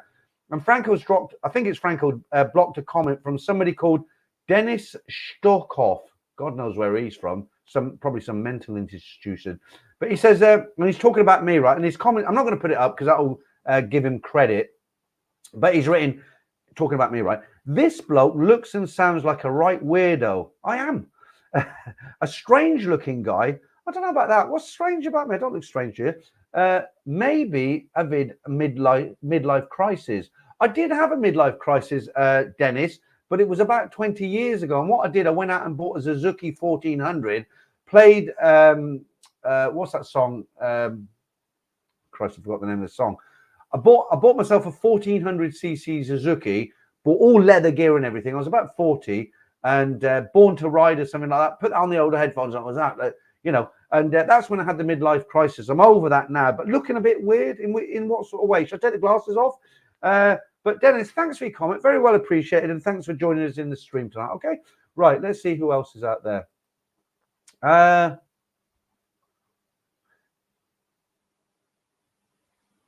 He's back again. Let me put it up. Look, this guy, I love guys like this. You know, he's actually given me content to show you guys. Has his wife left him or something? Very odd behavior for a guy of his age. Must be 60. Yeah, Dennis, you're right. Thanks for the compliment about me being 60. I'm actually 62, but thanks for that. Keep them coming, Dennis. We love them. You know, you're probably thinking at this point that I'll block you. I'm not going to block you. As long as you don't swear, I'll keep it coming. His wife, my wife's upstairs. I'm not going to bring her down just to prove to you, but thanks for coming into the stream, buddy. Right, check band again. Ha, blonde cam girl giving the neighbors a free show. Yeah, I mean, that I feel for the girl, you know. I mean, she was doing something like a live stream or something, wasn't she? And that's it. Peter Brown, thank you. Born to be Wild. That was Dennis Hopper. What was the name of the movie? Peter Fonda. Never really liked Peter Fonda, but Peter Fonda and was it Born to Ride or Ride? You know, we're on the motorbikes and brilliant. Martin, we play with them. We enjoy them. Martin Ryder said, this is a respectable manga channel. Ignore the trolls. We love them. We love them. We're not going to ignore them. I mean, they're probably expecting that we'll block them, panic, and have a look of panic on our faces. You know, let's just say this. Shh, make sure your mum doesn't hear you. Right. No, it wasn't Highway to Hell. It was Born to be Wild by Peter Brown. Got it right. Yeah, somebody else. pattaya.airport. What was the name of the movie? It was Easy Rider, wasn't it? Easy Rider, classic cult film. Terry Dove. How you doing, Terry? Hey, Peter, landing on October 20th. When are you going? Yeah, I'll be there. I'll be there then, Terry. We'll have to have a coffee, a cheeky coffee somewhere or something like that, you know. Guys, I know I say this every week, right? But I've got 2 viewings on the house tomorrow. I've got to take my daughter to work. I've got 2 hours of housework because my wife's away.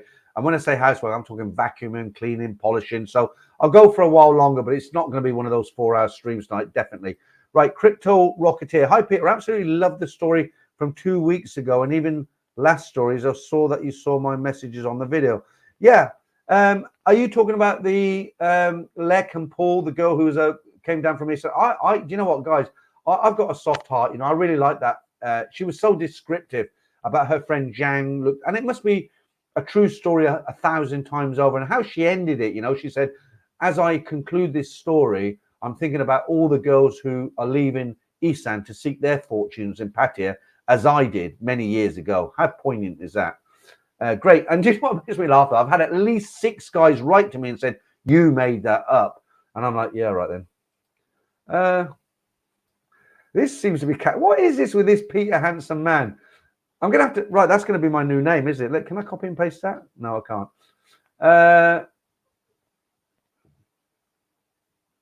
Right, Pattaya Putang. Hey, Peter, when you get to Thailand, if you stay up till 3 a.m., you won't have to get up at 3 a.m. Yeah, you're talking about the live streams, aren't you? I've been talking to a few people about that, and I thought, how am I going to do it? Because it's time day. I'm going to be 7 hours ahead in Thailand, and I've been thinking about how I can do these streams, and I thought, well, I'm there for 10 weeks. It's going to be hardcore. And I thought, well, maybe I'll change it to Sunday. I'll do it like Trevor does when he finishes. I'll start, or before Nick Dean. And I thought, you know what? That's copping out, really. You know, you guys have been watching me for probably 2 years on the live stream, 9 o'clock every Friday night for the last 2 years, 8 o'clock now because it suits some people. And I thought, you know what? I need to start at 5 a.m. in Thailand. I thought once a week.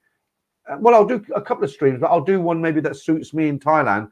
But I'll do one, and I'll probably say, look, guys, I'm going to start at 10 p.m. on a Friday. And that way I can get up at 4 a.m., make myself a nice coffee, set it all up, make sure everything's good, do a couple of hours stream, and then I can go back to bed. It's once a week, right? And you guys will, you know, if you like the stream, you'll appreciate it, won't you? So I'll try and do it anyway. Right, we're going to do the Ladyboy competition soon because numbers are dropping off. People are getting tired. We've had over 400 in for the last 2.5 hours, 390 now. We'll give it, how long have we been going? I'll give it another 5 minutes or so and we'll do the Ladyboy competition. A lot of people actually like the Ladyboy competition. Some people write to me and say, you know what, Peter, you've been doing that for a long time. Maybe knock it on the head now. It's getting a bit of a beard. It's getting a bit old hat. But you know what I say to that? I say, what should I replace it with? I haven't got anything to replace it with. So I'm just taking it away. So the guys who enjoy it, why not? Just keep it going. Okay, how far behind the comments? 10:20. Brian Flowers taught me how to do this. 10:26. Okay, let's skip forward. And again, guys, if I miss your comments, I'm not ignoring. Some guys get really shirty. You know, they come on and say, oh, you're ignoring my comments. I'm off. And I don't. Bernie.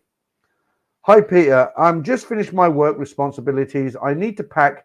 Departing Saturday night via Doha to Bangkok and Pattaya bound. Should you need any on-the-ground info during September, you may contact me. Yeah, thank you for that, Bernie. What I need on the ground is I need you to have a good time. Sow your wild oats everywhere you go and tell us all about it when you get back, all right? We'll be here waiting for you when you get back.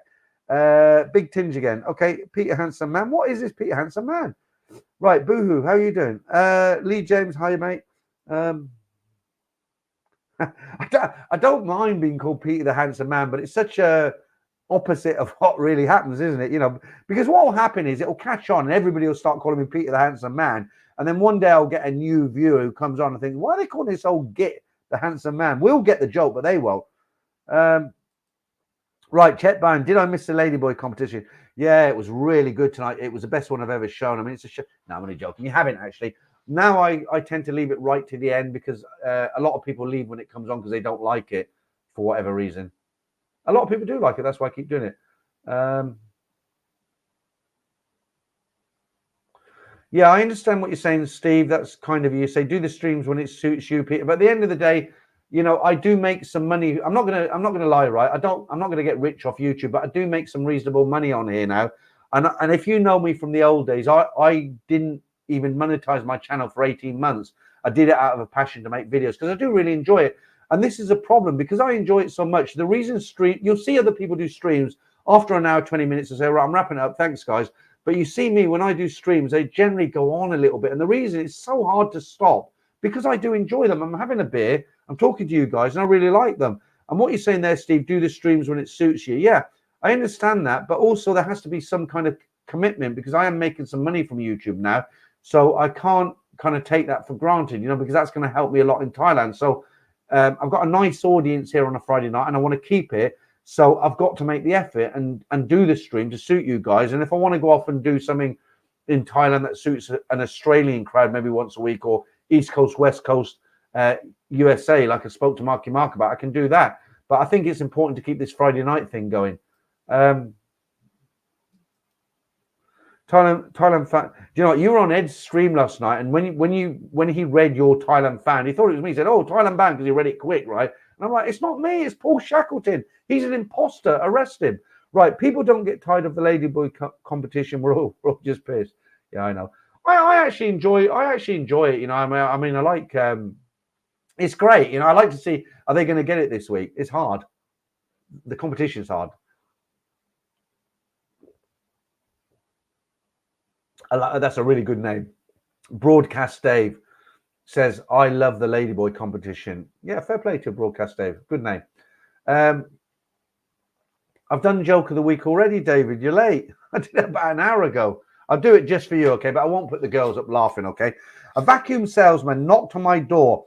Before I spoke, he tipped a bucket of dog shit all of my carpet and said, if this vacuum cleaner does not remove every trace of it, I will personally eat what's left. I replied, I hope you're hungry because they turned off my electric this morning. It made me smile the first couple of times, but there you go, just for you. Right, Peter Whiffin. That's a name and a half. I want to go to Thailand in January, I think, but I'm not sure what it's like. That's a good time to go, Peter. I'll tell you why. One, the rainy season finished. Two, the high season has not yet finished. And a lot of people would maybe say, don't go in high season because it's busy, but the high season is the best time in Thailand. The best thing about January, it starts to heat up towards the middle to the end of January. You know, the high season is between October and kind of beginning of February because it's cooler. It's never cool in Thailand, but it's When I was there in December, it was kind of 28 degrees, which is doable. You can sit in an outside bar. It's hot, but it's doable. When you're there in the summer, it's like 40 degrees and you're sweating cobs. You're sitting there sweating like a rapist. It's terrible. But Peter, I would say, yeah, January, do it. The earlier in January, the better, because after January, it starts to heat up. Terry, how would I contact you when I get there? Got to have a few beers with you. Okay, like this, Terry. Okay.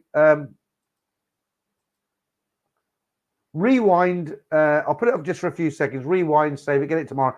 Now, when I'm in Thailand, because this YouTube is kind of, I'm making pennies from it now, right? I'm making some money from it.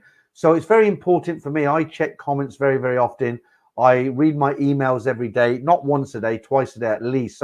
I'd say 3 times a day. I wake up, check the emails. I've got email on my phone. I go and sit in. When I'm out and about, I like Hooters. I'll go and sit in Hooter and have a few cold ones. And, I'll check my comments and stuff. So, and emails. So when I'm doing streams and I say I'm in Thailand and I'm there, just send me an email and say what you're doing. But I'm not going to be in Bangkok all the time. So if you write to me, I'll definitely answer you. But if I say to you, look, I can't make it tonight because I'm not bullshitting you and trying to get out of it, because I've got no reason to not meet you. I'm going to meet a lot of people. But, I've got some commitments to, like, it's like Bob in London. He said, look, we'll do this, we'll do that. I'm like, yeah, great. But I have to kind of put myself about, because otherwise people will say, well, hang on a minute. I watched your stream for 2 years. I'm in Thailand. I know you're here now and you won't meet me for a beer. It's bad, isn't it? So of course I will. Boohoo, you got this thing about Ricky Drama. I don't know who he is. Have you got a thing going on with him? There's some kind of problem between you and here. You said, I hope Ricky Boy doesn't miss the Ladyboy competition. So I'm kind of guessing there's something going on here. That's fine. I don't mind. It's nothing to do with me. I have heard of him. I don't know him. I've never seen him. But looking at your messages, it looks like there's a kind of thing going on here. Yeah, right, Jay Frost, laugh out loud. What the bar girls say, yeah. Lee James said, people fancy you. What? Because I've got a few quid in the bank. I ain't got that much. Handsome man, sexy man, Daniel Ruby. Christ, this is going to catch on, isn't it? Marky Mark, yeah, absolutely. Mark says, Peter in Thailand, you're always a handsome man. I've seen, look, let's get serious for a minute. I've seen guys in walking. I'm not taking the piss out of them, right? Fair play to them, right? I've been sat in the P72 bar, which is probably the oldest bar in Pattaya. Well, it's definitely the oldest bar on Walking Street, the P72, okay? Basket chairs, right? I think the furniture is as old as a bloody bar, like 30, 40, 50 years, I don't know. But I've been sat in the P52 bar on a basket chair looking at Walking Street, people walking in front of me. And I've seen some old codger, okay? And I'm not taking the mickey out of him. I'm just saying he was an old codger, right? And he's wearing grey socks, leather sandals, cargo shorts, and a Singer vest, okay? And he must be not a day under 85. And he's moving. When I'm watching people walking across the street like this speed, they're going back and forth. He's here, for a long time. And I've seen guys like that walking with a 25-year-old girl on his arm. And I'm like, yeah, that's love. But you're right, Marky Mark, the bigger your wallet, the more handsome you become. Martin Riley says, I'm off to destroy a bottle of red. Have a great weekend, Mongers. Okay, Martin, thanks for coming in tonight. I'm nearly done myself tonight. Steve-O says, when you start the Friday stream, it's 3 p.m. here where I live, so I adjusted and quit working early. Thanks, Steve. That's commitment. It's really hard. You can't please everybody around the world because everybody lives in different times. But when I'm in Thailand, the live streams are good, and I want to appeal to some other people. I'm going to do a poll after this week. The poll where it asks you, do you want to do this or do you want to do it? I did a poll to say, shall I keep the stream till 9 or should I reduce it to 8? And more than half people said, no, bring it down to 8 because it suits me better. I'm going to do another one, where I'm going to say, look, maybe on a Sunday, we talk about anything. It's Thailand bound, of course. It's a Thai-based channel. But, Ed does his Eddie Steady Live, and they talk about everything. He was talking about beggars the other night, airfares. And I'm thinking, well, I don't want to emulate him. I'm not going to copy his idea. But on the other hand, I'm thinking, I've got a YouTube channel. I've got an audience. Maybe it shouldn't be all Thailand. Should I do Thailand on a Friday and we talk about anything on a Sunday? A lot of people have said to me, I like the laid back Sundays. There's a lot more work goes into a Friday stream, but people have come on here and said, I like the Sundays because they're more laid back. You know, do we talk about anything and everything? Do we talk about Priti Patel and Boris Johnson, or do we just keep it strictly Thailand? I'll put a poll out. You guys let me know, and whatever it comes back at, the old hand, you know, the bigger number, I'll go with it. It's, you know, I'm here to try and do what you want me to do. And if I put out a poll and I get a big number saying talk about anything, then I'll do that. If people come back and say no, it's Thailand bound, stick to the Thailand stuff, then I'll stick to the Thailand stuff. I don't know. That's why I need to put a poll out there.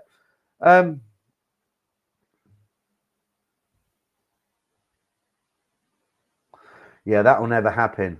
You know why? Where is that comment? Hang on. Let me get this up. You said, hey, Patia Patwang, hey, Peter, you have the Manga Minute. How about the Ladyboy Minute? It will never happen for a couple of reasons. One is you just can't find that caliber of video that I show on the Manga Minute.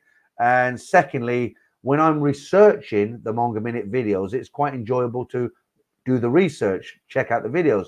I'm not into ladyboys, and it would be a bit of a grind, to be honest with you. Peter Whiffen says, what's it like finding girls in Thailand who aren't bar girls or freelancers or anything like that? It's very difficult, Peter, if you don't speak Thai, and I assume you don't. And what I would say to you, there are girls who work in the entertainment areas. I'm not talking about go-go bars and beer bars, but, you know, there are staff who serve foreigners everywhere. I was going to give you an example, but I can't tell you about that because I'll give something away from somebody. Obviously, from your comment, you're looking for a girlfriend, and that's fine. I would say, as much as you meet a girl in a beer bar, it does work out occasionally, but it's not a safe bet. It's a long shot, okay? What tip can I make you for finding a nice girl? I would say, you know, it's difficult to find English-speaking girl outside of the tourist areas. Check out places like 7-Eleven, Starbucks, shopping malls. You know, even the cleaners in Thailand are good looking. You know, I mean, it's not like, you know, you got a small percentage of good looking girls and the rest are dogs like they are here. You know, no disrespect, but it's true. You know, you go to a mall and you look at the cleaners. You look at the security guards when you come through the airport. The female security guards in uniform. You look and you think, wow. You know, women cleaning the airport. Wow. You know, everything. You know. So, in answer to your question, Peter, just try not to get a serious girlfriend from a go-go bar or a beer bar. It'll be a world of pain. Just take it slowly. Don't rush into it. If you see a girl you like working in a particular shop and you go and have a bit of banter with every day, hi, how are you? You okay? You look like you need a sleep. You keep that going for a while, and then eventually maybe a coffee. You know, don't assume that every Thai girl is available for a price, because that's the biggest mistake guys make. Thailand fan says, I like Sundays. I actually do as well, Paul. Right, Simon Goodson stayed in the P72 30 plus years ago. Yeah, they have rooms as well, don't they? Old Foggy, Saji, thanks, mate. Yeah. What was that Harry Muff comment there? Right. She had. That's all I say. Do the Manga Minute again. I've done it twice now. If I get 3 people say do the Manga Minute again, I'll do the Manga Minute again. Right. Patia Putang, I think we can skip Boris. Yeah. Okay, I get you. That was just an example. I didn't mean we were going to talk about Boris, but a subject could be that's not Thailand related. Could be something like I can't think of anything now, but like Ed does, you know. I mean, just because it's late, I can't think of anything. I'll bring it up again next week. Right, only in Thailand. Jimmy65 coming to our local pub with a beautiful girl about 25. I said, "How do you do it, Jimmy?" He said, "I told her I was 85." Oh, that one's grown a beard. I've heard that one a while ago. Right, Prior 9. Both streams are great, but you have to bear in mind how you got the 40,000 subscribers. You're doing fab, Peter. Is that a bit cryptic, Prior 9? Both streams are great, but you have to bear in mind how you got the 40,000 subscribers. Are you talking about the stories or something? I'm not. I don't quite get that. Yeah, Prior 9. I don't quite understand what you mean by that. I think you mean about the stories, right? Let me just say thank you to that super chat. Who's that? Big Tinge again. Right, in Thailand pot. Yeah, thanks. And do this one for you. Cheers. We haven't done the Ladyboy competition yet. Right, let's do the Ladyboy competition. We'll give it 5 minutes after that. I can't do too long tonight, guys. I keep saying it. The time's cracking on. I've got to make a move because I've got a long day tomorrow. Clive, there's a lot of women speak English in Thailand. I know this, even non-Kai, North Love. Yeah, but Clive, you've got to be careful because you've got to be careful of the women who speak very good English. They're not formally educated. They carry the latest iPhone, the latest gold all over. And you know where I'm going with this, right? David, how you doing? Do the Manga Minute again. That's 2. Anybody else? Right, what I'll do the Ladyboy competition, then I'll finish off with the Manga Minute. I'll do a few more comments, and that'll be it. Okay, boohoo. All right, you're the 3rd. Right, let's do the Ladyboy competition, because then I can put a sneaky one in here. Then we'll do the Manga Minute one more time, and then that'll take us up to the 3-hour mark. I think that's plenty tonight, guys. How many we got in? 3/8. It's been a good night tonight, hasn't it? I've had nearly 450 in for the. Considering I'm not in Thailand, you know, I'm seeming to sort of hang on to a few people. Right, okay. Let me make sure I don't put the answers up like I did a couple of times. Right, okay. So you know the game. We're looking for there's 8 pictures. 7 of them are ladyboys. One is, I actually think it is a bit easy this week because I sent it to Sheila earlier and she got it straight away. So there's 8 pictures. One of them is a girl, a real girl. Got everything attached, right? 7 of them are ladyboys. I want to know which number is the girl.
I'm smiling because old Franco loves the Ladyboy competition. He really does, but he never gets it right. Franco, you old dog. Let me have a look now. All right, let's go. I've written down the right answer here because it's late and I might forget, so I don't want to make a mistake. Right, let's whiz through these. Mara, no. Clive Allen, electric bills. Don't know what you're on about. Mark P, well done. Jens Cruz, well done. Yeah, you got it. Marky Mark, yes. Mark, I'm glad you got it right tonight, mate. Rangila Rasul, no. Is that a Filipino name? Gong QI67, yes. Golden Monkey, yes. Oh, here we go. All the right answers now. Whole Nut Hyun, yes. David, no. Thailand Found, no. Javier Lopez, yes. Smiling McGee, yes. A lot of right answers tonight, guys. Good. Chongo98, yes. Franco De Rosa, no.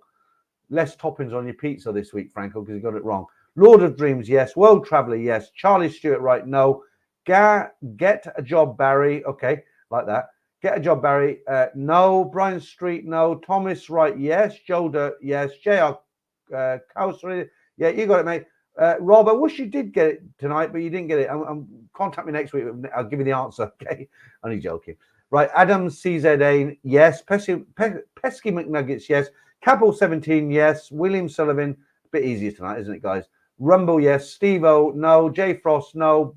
Boo-hoo, yes. Stephen Hills, not sure what that means. Rangila, no. T-Money, no. STE, Billabo, no. Big Tans, no. Nino, yes. Andy Holmes, yes. Clive, no. Old Fogarty, yes. Well done. Checkbound, yes. You got it. You love it, don't you, Checkbound? A Nomad Overseas, yes. Clive Allen, yes. Taxi Delay, yes. We've never had so many right answers like tonight. Guilty Traveller, no. Dutch Farang, no. D309, is it? Yes. Yoss Travellers, yes. Well done, Steve. Clive, still no, mate. Mark Hanley, no. Only in Thailand, no. Geezers, yeah. Well done to North London there. Maris says, crap, I'm doomed. You're not doomed. Jolly Fox, no. Gabor Palikaz, is it? Yeah, you got it. Well done. Villa Martin, no. McLaren, Clive, lots of answers here. Lots of right answers. Terry, yes, well done. John, yes, well done. Ella Samir, yes, well done. Quite squat. It's difficult to get all these names out there at night. No. Mike Sands, no. Hard Tulip, no. Prior 9, no. Geezers, no. J Frost, no. We had all the right answers, didn't we? Loads of answers from you, Clive. They're all bloody wrong. Oh, shit. I've lost the... where is it gone? What have I opened up? Hang on. There we are. Right. Ladyboy 420. A ladyboy isn't... okay, very serious for this time of night. I've lost your... right, I've lost the comments. Let me... hang on. Right, I'm going to have to put the answer. Steve, I knew when Clive said the same time I did was screwed. Hang on. Right, okay, I'm just going to run the answers now, guys, because it's late and I lost my place. So, a lot of right answers tonight. Well done, guys. But I thought it was a little bit easier tonight. I never like to say it's easy because I make the competition. Of course, it's easy for me because I know who it is. But I think it was tonight because we had more right answers than normal. So let me put the answer up for 40 seconds. See how you did.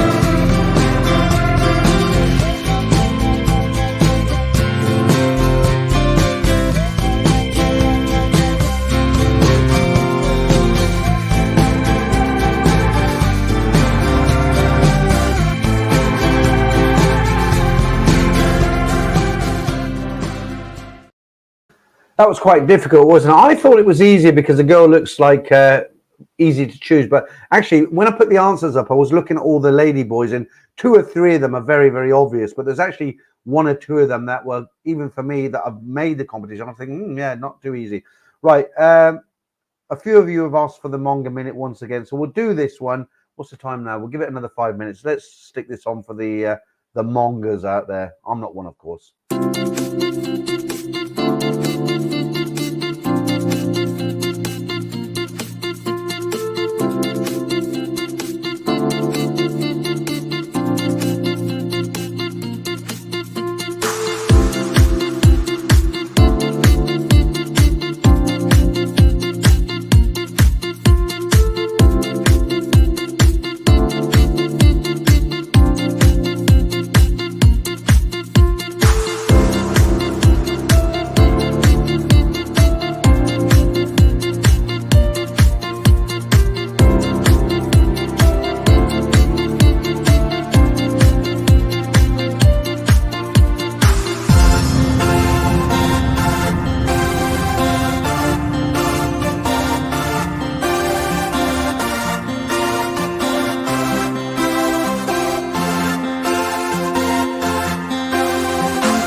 Right, I just want to put a comment up and I just want to say one thing. William Sullivan says, I like the music. Right, I had a couple of people write to me and said, oh, change your music. It's the same thing every week. And I thought about it and I thought, no, I'm not going to change it. You know why? Because people, one day somebody will go somewhere and they'll hear that song, or they'll, it's not a song, it's a piece of music. They'll hear it somewhere on another channel, because it's a bit of YouTube music, right? They'll hear it on a channel, they'll be somewhere. And when they hear it, they're going to think Manga Minute, right? They could be in a church and it's like in the vicar's back room and it comes on for whatever reason. And I thought, no, I'm not going to change it because I like it. Took me a long time to find it to go with this Manga Minute. And for those people who want me to change it, I will politely decline your request. And thank you, William. That gives me more reason to keep it. Right, Steve-O, love the second one in Manga Minute, splashing that water on her muff. You disgusting, dirty man. I know what you mean, though. I like the last one, you know. I mean, I know I'm not single and I'm old enough to be a granddad, but it wasn't so much that she's excellent looking. It's the way she did that thing with her, you know, and, you know, the eyes and, oh, my God. Right, Marky Mark. It would be interesting to see the before and after pictures of the ladyboys. Well, Mark, you weren't in that week. I actually did a special segment where I actually said, guys, you know these guys who come on here, I put the Manga Minute on and say, well, a hole's a goal. It doesn't matter when you've had a drink. Just get on with it. And I was like, really? So I did a little bit of a research, and I got 3 pictures. And I said, and they were like, as a man, now a ladyboy, and the ladyboy looked beautiful, but the man was a man, you know. And I did do that a few weeks ago Mark. Um, yeah, Chetban, you said, I love the music. It goes with a Manga Minute, does it? I mean, it's a great name, isn't it? The Manga Minute. It is a minute long. I think it was a minute 5 seconds. Like, it's just a feature. I'm not going to change the music because it goes with it. I like it. I think it fits in with the Manga Minute. And for those who don't like it or they want to change it, refund departments kind of like go down there, turn right, left, right again, straight down. You'll find Mary behind the desk. She'll issue with a refund. Right. Okay, let's have a look at some serious comments now before we go. Wayne M says, my local vicar always plays that music. All right, don't take the piss. Okay, Chris. Haha, the waiting room music is the Manga Minute. Yeah, absolutely. I mean, be honest, if you were somewhere in Pattaya or wherever, I've been playing that music for week after week after week, right? If you heard that, would you really sit there and not think of the Manga Minute? Really? Right? I just had a filthy thought I can't read out. I can't say. Right, Mark Hanley. Music should be Donna Summer. Love to love you, baby. Do you know what, Mark? I know you're only joking, and it's a kind of off the cuff remark, but you know what? You can't do it. It's YouTube. That is a copyrighted song. You remember I used to do like quite a few Thai tracks. Tracks. That's such an old word, isn't it? Tracks in your tracks. Do you remember I used to finish my stories with like the girl like this, a Thai girl whining, and some Thai music. It was from the 70s, right? People loved it. I had to take it down, you know. YouTube were out with their army of watchers, and I just, you know, they're taking channels down right, left, and center. I don't want to lose my channel, so I'm only using music now from YouTube's library. I can join some kind of music site that will give me for a year $15. I can take any music I want, but YouTube's music isn't too bad, to be honest with you. You know, I've always thought when somebody says to be honest with you, they're naturally going to lie, because why would you say to be honest with you? Just a late night thought. Right. Okay. Boohoo. Third and last one. Hummer. Let me just change the picture before I go, and I am going to clear off very, very soon, guys, because I've got to do a lot of work in the morning. Mrs. Mop tomorrow. I quite like this one, to be honest with you guys. I quite like this picture. It's a nice picture, isn't it? I like Count Dracula, number 3, and not number 3. This girl reminds me. She looks like a vampire, doesn't she? I know there's no such thing, but if you made a movie and it was based in Thailand, and you wanted to find a girl that looked like a vampire, it would be that kind of turns me on. Do you know what I mean? Right. Okay. Pattaya Patung again. Taxi Tilao, not a manga. Maybe you should join them. Yeah.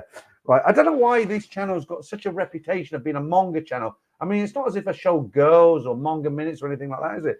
Right, Chetman, I think the bars, they should play the Manga Minute once an hour for 1 minute. And have I kind of released a monster? Is this something that's going to be, people are going to, what is the Manga Minute? Right, Charles Sanders. You know, I'm going to blow my own trumpet here, because, you know, people tell you something good about themselves. Say, I'm not blowing my own trumpet, but I am going to blow my own trumpet. I actually came up with that name and that idea, and I thought, what can I do with my channel? I'm stuck in England. Let's do a Manga Minute. And it's working out great. Love it. Right, Checkband says, Vampire Girl, Peter's favorite. She really is. I mean, look. I mean, my God, look at that. Look, I'd have the blood sucked out of my neck by her any day of the week. I'm going to have that lady write to me again, aren't I? Talking about blood and sucking and all the rest of it. Right, okay. Andy Holmes, are you going to post the stories tonight, or is it going to be tomorrow? Andy, I think I'm going to leave it for the morning, mate. I'll tell you why. I thought it was a good idea to finish the stream and then put out the stories, but then I'm going to be a once a week hit, aren't I? You know, I'm going to be like, okay, I do the stream on Sunday, but it's like, oh, he does a nice stream on a Friday night, and then he puts out the stories and bye till next Friday. So I think I'll do it in the morning, but I'm up early tomorrow because I've got a lot of work to do. So I'm going to walk Benji, have a cup of coffee in here. I'll release a video. How many stories are tomorrow? There's a couple of good ones tomorrow. I'm not going to let you, I'm not going to say anything more than that. Yeah, tomorrow morning, but I won't leave it too late. It won't be lunchtime.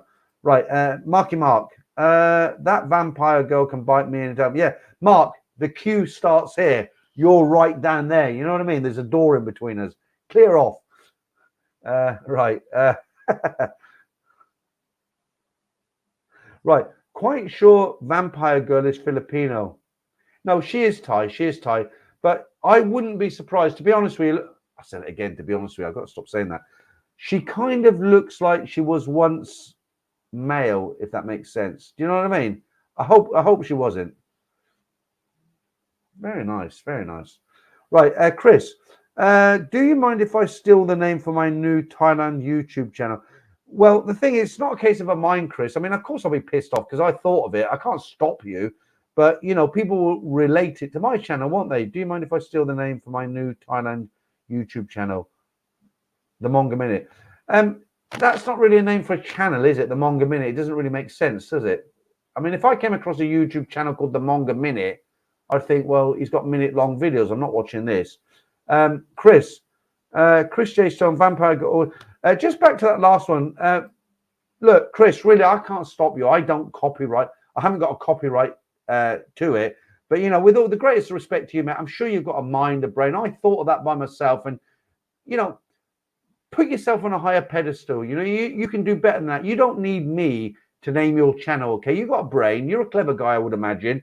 Think of something. Come up with something original that people will respect you for. They're going to, when they see it, they're going to say, that's Thailand Bound's Manga Minute, right? I'm not bothered. I'm just saying, put yourself on a higher level and come up with something that people will respect you. So that's clever. That's good. Okay? You can do it. Right. Ed Sweeney's 20 Stone wife back in England. Release the stories now. No. End of. A4, Thai or Chinese? Right, okay, I'm not getting these. Chris says, did I read that all right? Vampire Girl all day long? Oh, yes. Oh, yes. The queue starts down there with Marky Mark. You're behind him. I'm right at the front. I'm right here next to her. Go on then. Go on. Okay. Passimo, how you doing? You can schedule the video. You can schedule the video publish day. Right. Right. I know you're quite a technical guy, right? So you're probably saying like, I don't need to upload it. I mean, I don't need to release it. I can just time it. So at a certain time every week it goes out. But I like to do it manually. I'm like that old school. Right. Lester Paul, let's have a vote. Numbers 1 to 6 from our left and Peter's right. Oh, I'm finishing in a minute. We can't do it. It's too late. Next week. Yeah, Vampire Girl, she hates garlic. Ah, that's what it is. I hate garlic. And I know she hates garlic subconsciously. That's what it is. There's a connection there. That and the teeth. Right, okay. Let's get a few more comments in, then I'm going to say good night to you guys. So, do you know what? I've got a hell of a day tomorrow, a real hell of a day. It's going to be murder. 2-hour cleaning job, the house, right? Then I've got to get stuck into YouTube. Right, let me answer some serious questions. David, Peter, is Koh Samui a good spot? I have been there. It's a long time ago, Peter, David. Koh Samui is an island, and it's quite a very small island. When I was there years ago, there's just some beach huts, a few places to drink, but it's very it's very focused on a lot of tourists now. But what you'll find if you go to Koh Samui, it's kind of a younger crowd, not backpackers, but they're kind of they're not. A lot of couples will go to Koh Samui. What I would say about Koh Samui, if you're single, I wouldn't book it for a month because you'll get bored shitless. It's worth a visit. And if you meet a nice girl who you want to take out of a bar and go and play Connect 4 with somewhere, take her to Koh Samui. Why not? Right. Clive, I want to be on Sunday. Clive, we've knocked it on the head. I explained why at the beginning. You know why, don't you? Because of what Brian told me.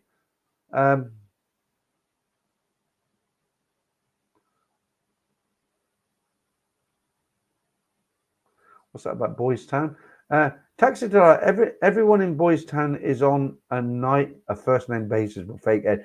Do you know what? That's one place I've never gone into. You got Boys Town in Pattaya. Seriously, right?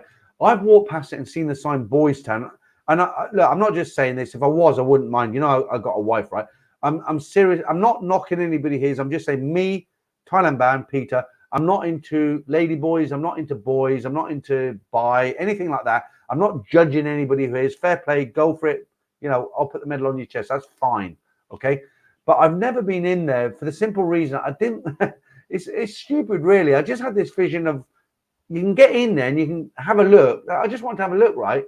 I had this vision of me walking out of there. My mother was walking past. I don't know why. I think I dreamt it. You know, I was coming out of Boys Town. My mother's like, "Oh, what are you doing?" Oh God.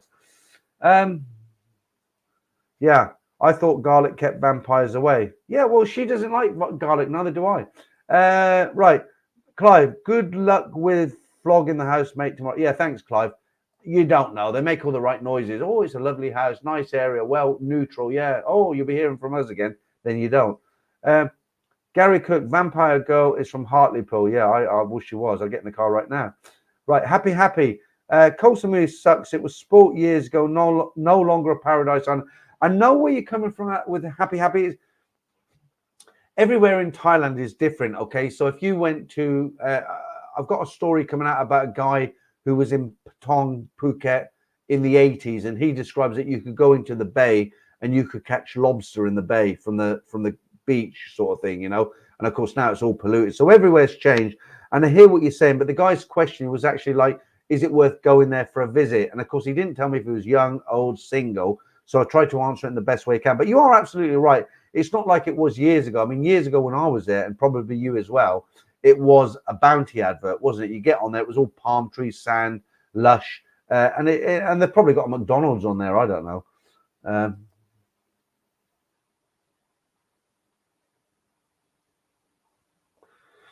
Okay, what's the time? Oh, over 3 hours now.